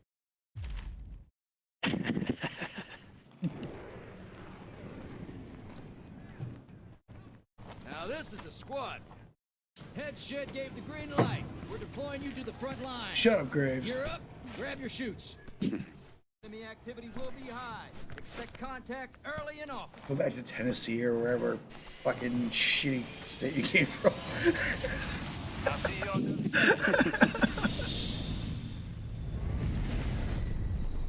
Oh, Mark a yeah. drop point for your squad. All right, let's see. Let's go. Lowtown seems to be in the mid. There's a building right here, like literally right in there, the whole thing. Okay. Jumping. All right, jump in. 2, 3, 2, 1, go. I kind of went early. You're fine. You're good. I see you. Track it up. Right on you.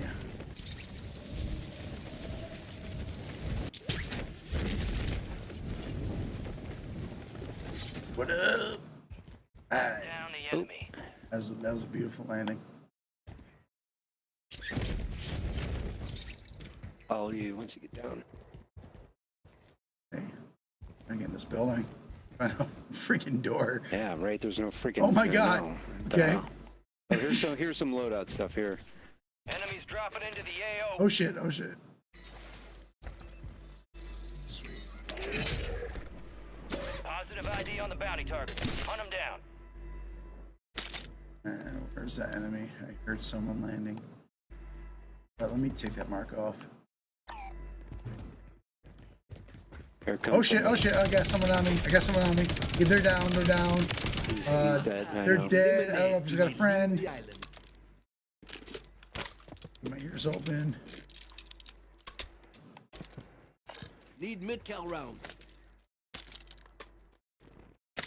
We're up.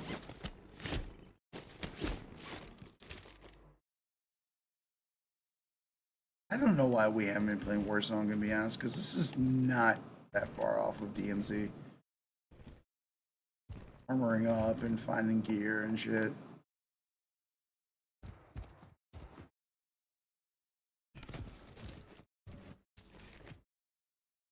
You got gas moving in. Where are we? Okay, we're in the middle. We're sitting pretty. We can do a little looting and kind of just take our time, be slow and cautious. First floor. I can't find a freaking door to a building to save my life. This is insane. All squad members are in the safe zone. Or is this the same freaking building where I'm? I don't know. I'm going to IC and open.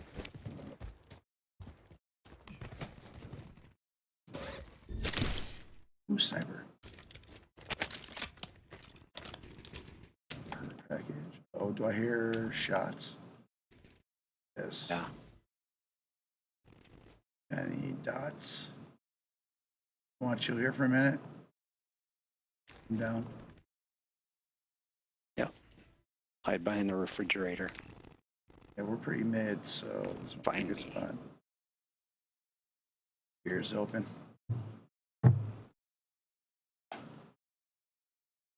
This is the way to play Warzone. You find a place in the middle, and then you just kind of just chill out, and we can just chit chat. Enemies are dropping into the area. Watch the skies. So it's not next weekend, units are coming out. It's the weekend after.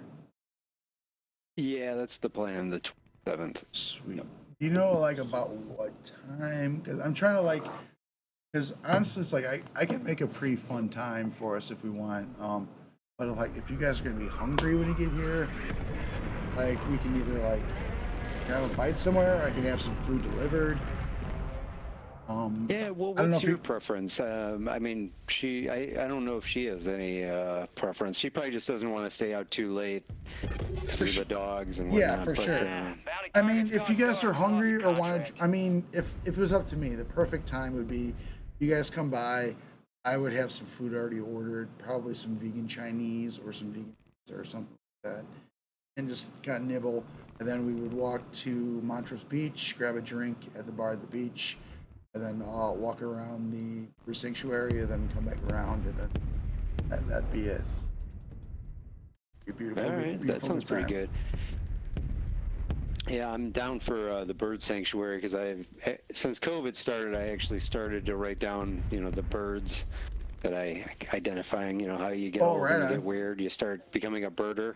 Do you have binoculars? I'm not that bad. No, I mean I do, but I'm not like to that level. If you wanted to bring them, that's totally fine because we are going to literally walk right by.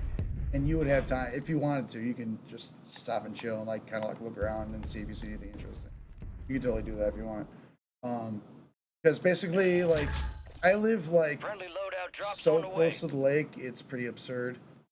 But like we could, like I live really close to Montrose Harbor, and there's a lot of cool boats.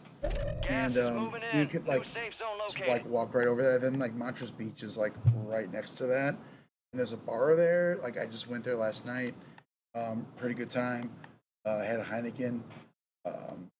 But it's like it's right on the beach. It's fantastic. But then like even nicer, like when you walk around the sanctuary back towards the harbor, like you're like right on the coastline. You get a beautiful skyline view. Amazing skyline view. Like one you don't see unless you know the spot kind of shit. You know what I mean? Mm-hmm. And like it's just great. Yeah, and really nice. So then like you can take that around the bird sanctuary, right back to the harbor, and then walk right back to my apartment. It's so nice. My apartment's like right by there. Good. It's fantastic. I can't. It's like picturesque. People will like drive to see it. Like I live right by it, and I can go there when I want. So. Gas is moving.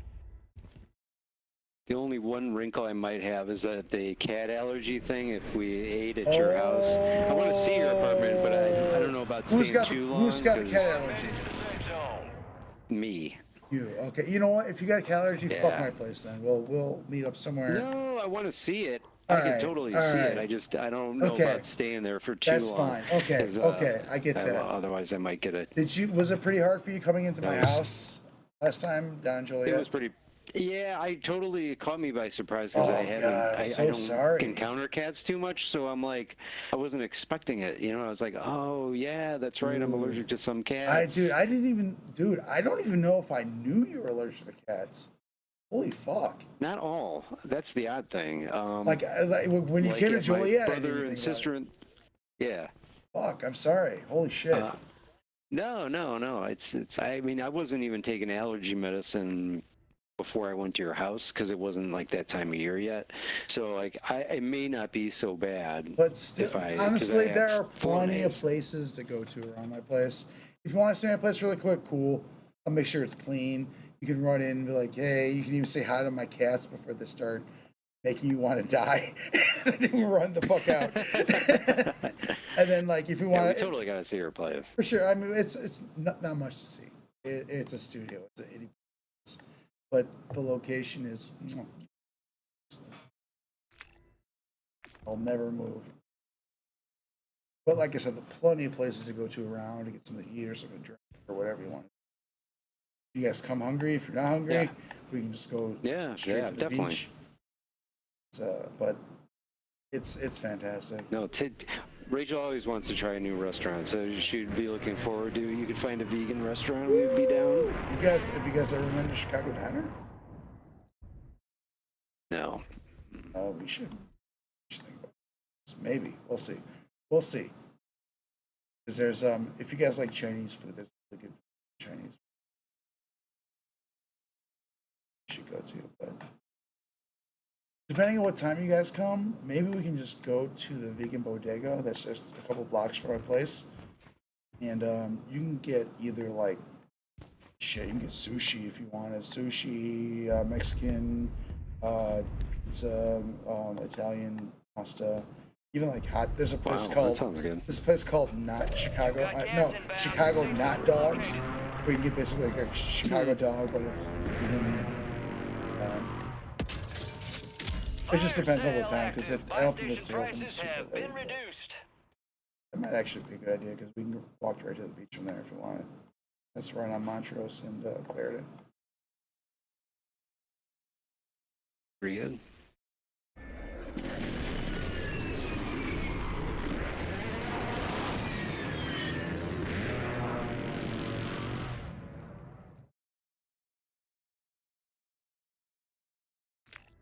I was working out a little bit earlier today, doing some stretching, and I had YouTube on, and it always suggests some stuff to me. Today it suggested some craft work, so I was watching some live craft work from, I guess it was 2004, but it wasn't a whole lot different than what we saw. It was all the guys standing at the podium. That's how they've always done it for sure. I still think about that show though, dude. That was one of my favorite shows of all time. They were iconic, man. I'm glad we did it, even though it was kind of pricey. But dude, it was worth every nickel, dude. That was fantastic. I've never, dude. Yeah, honestly, I still think about the show and be like, dude.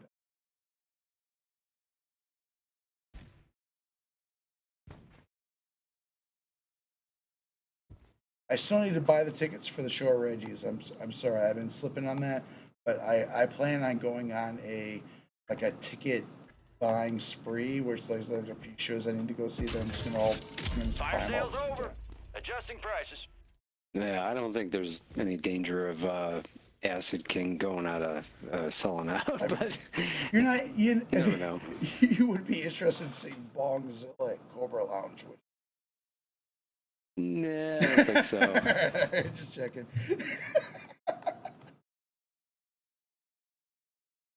Yeah, I'm picky when it comes to my music. If you never listen to Bongzilla, give them a chance though. They're stoner rock, but they're like sludge rock. I could try it again. I know I had a girlfriend a while back that was into a lot of that kind of stuff, and yeah, she was a metal chick.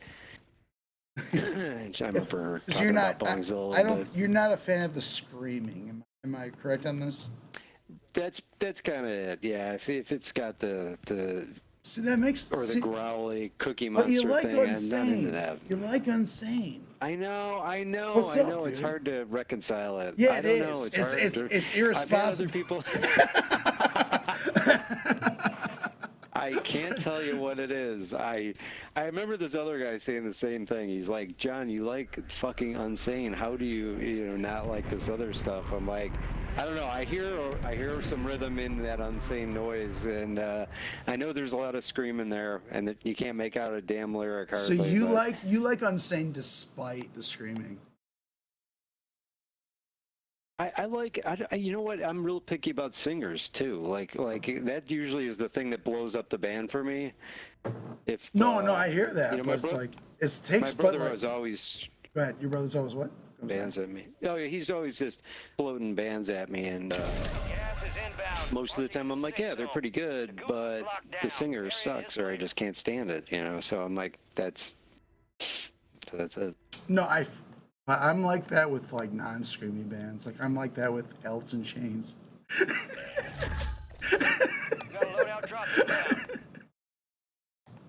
I don't know. I like whatever. It's so true. It's just so many other bands. I can't explain why I don't like them. No, it's you shouldn't have to. I hate to. Pearl Jam.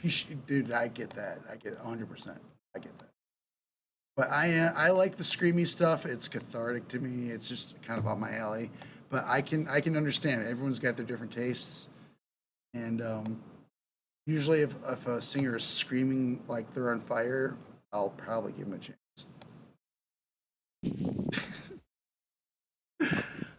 We are in circle. Oh shit! Okay. Oh, someone's landing on us. You're losing losing ground. Move it. I'm covering this door. Start paying attention, maybe. Okay, I got That's the other fine. door. I got. This is the best part about this We're both strat. doing the same door? No, I'm on a different Oh, door. there's a door over there. Is there a Oh, different door? okay. Yeah, I'm on this door. Yeah, I forgot there was. Is there a third? Or is this a good spot? There was a window. Is it accessible? You don't worry yeah, about that window. it Just is. cover the door. Just cover the door. And listen for the window. I could get a shot on the guy if he came through. Hiding behind the refrigerator. Well, it can go through. This is our match, dude. We're gonna win this one. Hero, just no kill so far. We're gonna get the last kill.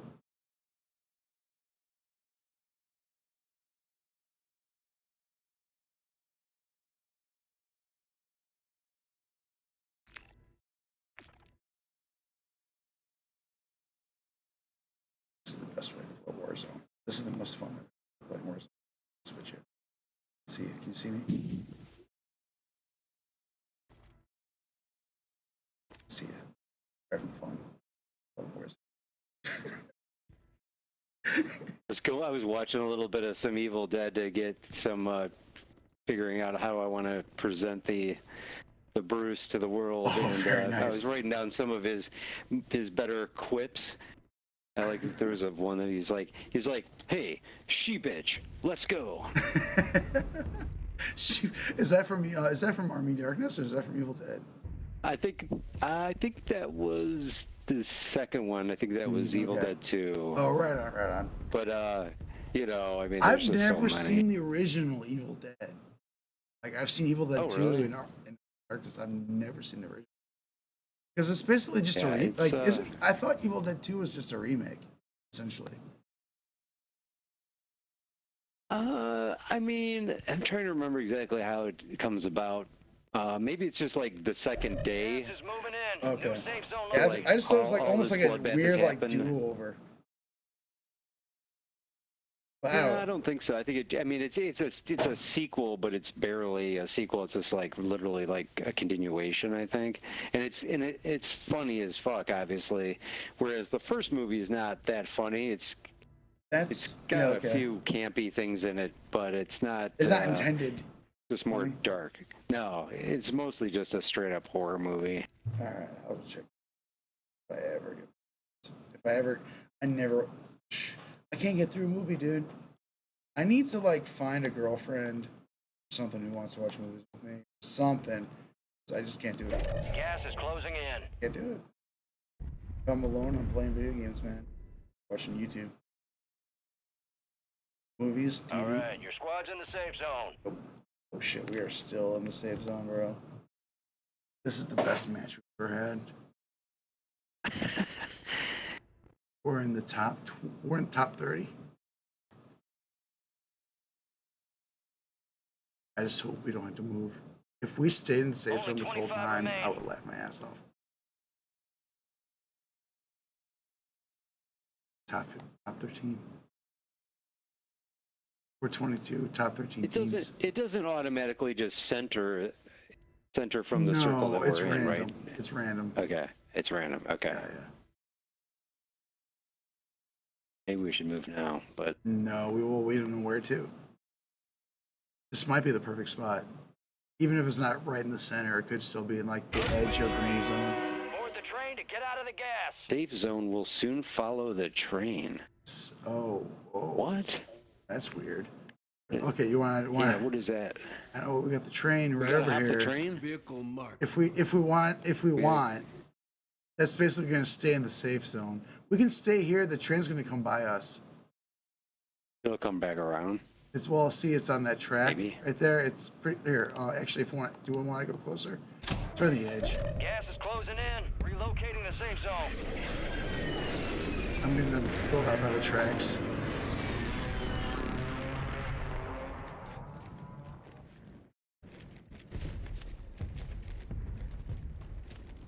Okay. We might have enemies on the train with us, just so you know. Oh, okay, enemy up here. Enemy mark. Do we have to get on the train? If we want to stay in the safe zone. We don't have to, Okay, but then. Got gas moving in. All right, I did mark it. What do I you can. think? Let me try to take this guy out. I got a sniper. Your squad made it to the safe zone. I gotta get. I'm gonna. Shit. All right, we're getting on with you. I'm with you. All right. All right, we can camp this thing. Let's just stay here, huh? Yeah, I'm fine with that. Really, that way This is we the just very got on front. here is the This is only the way front. in. Yeah, so let's just Right. camp. Let's just camp the So front. you get that? I'll get the I'll watch back the here. front and like I'll kill anyone who comes up to the front. Yeah, anyone who. I'm at the front of the train, bro.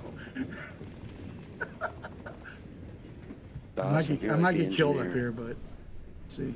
Oh yeah, there's somebody coming up the back. There's somebody coming. all right, I'm gonna back up a little bit. I'm with you. I'm with you. So he doesn't know I'm here. Probably gonna come up this way. Let's just hold the front. Let's just hold the front like this whole train. I'll watch the front. You watch the back. Okay. All right. The dude may be coming. All right. I'll just wait for him. So let me know if there's I'll more let you than know one. if he... I'm just watching the front to see if anyone's gonna jump out from the front. Okay. But there might be. We might already have like 100 dudes like on the very back. So.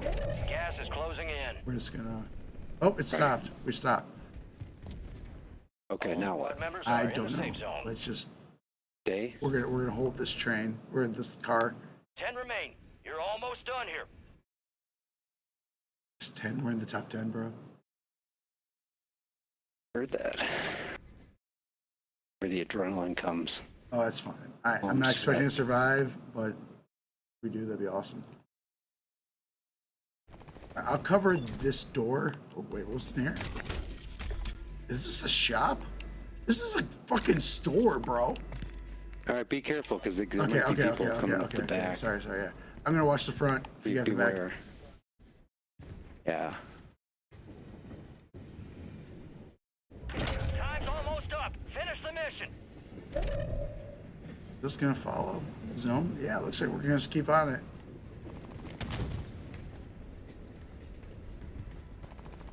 We're not I sitting. hear footsteps. Is that you? That's me. I'm right behind you. Okay. I'm just watching this front car. See if anyone jumps on here. Enemies dropping into the AO. Oh shit. No one's. Okay, there's a guy on top of. I see a guy on the. You mark him? I think he's on the back here somewhere. I'm with you. Kinda. It's 4, dude. It's us. It's 2 on 2. This is our chance. I don't have an aid. Let's just stay right where we are, bro. Okay, they're coming. I see a guy in a parachute. Okay, behind He's us. coming up. They're coming. They're coming. It looks like the zone's Yeah. actually Yeah. closing on now. Let's jump to the next one. All right. I see him. Here I he see comes. him. There they are.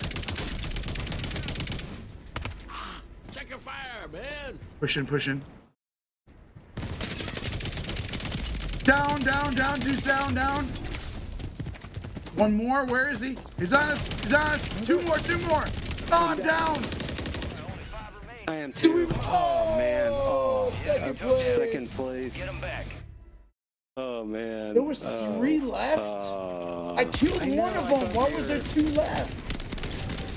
I know. I didn't understand that. I was like, fuck. 2 teams left, maybe. There must have been like 1 left from a team by himself, and then like I killed one. Yeah. I took one out. He was down, and I killed him. He was down, and then there was 2 more. That sucks. Oh, but second place. Cycled Pamper. Here comes the snap. Hey, that's the closest I think I've ever come. I'm wondering if these 2 dudes were even on the same team. Like if I killed one of their teammates, and they just happen to be the 2 who live. Right? Well. Return to conquering heroes. Doing us all proud downrange. Hey, did we kind of win? Survivor. These are the dead. These not. That's you then. Yeah. For the warriors. Maybe this isn't a place for you. Pacifist. That dude didn't even Let's kill stay anyone. locked and loaded. This ain't nearly over. Not too bad. Second place. I'll take second place. Yeah. Oh yeah, that was a good match. Good. Cool. We'll do that again. Oh yeah, that wasn't too bad. It's better being really drunk not caring. It's the best way to put Warzone. Without a doubt. All right. I'm going to do my crashing now. All right, sounds good. I need to just get up and move around a little bit anyhow. Oh, sounds all good, right, man. I will be on tomorrow as usual. Hit me up. All right, we'll do. All right, talk to you soon. All right, good night.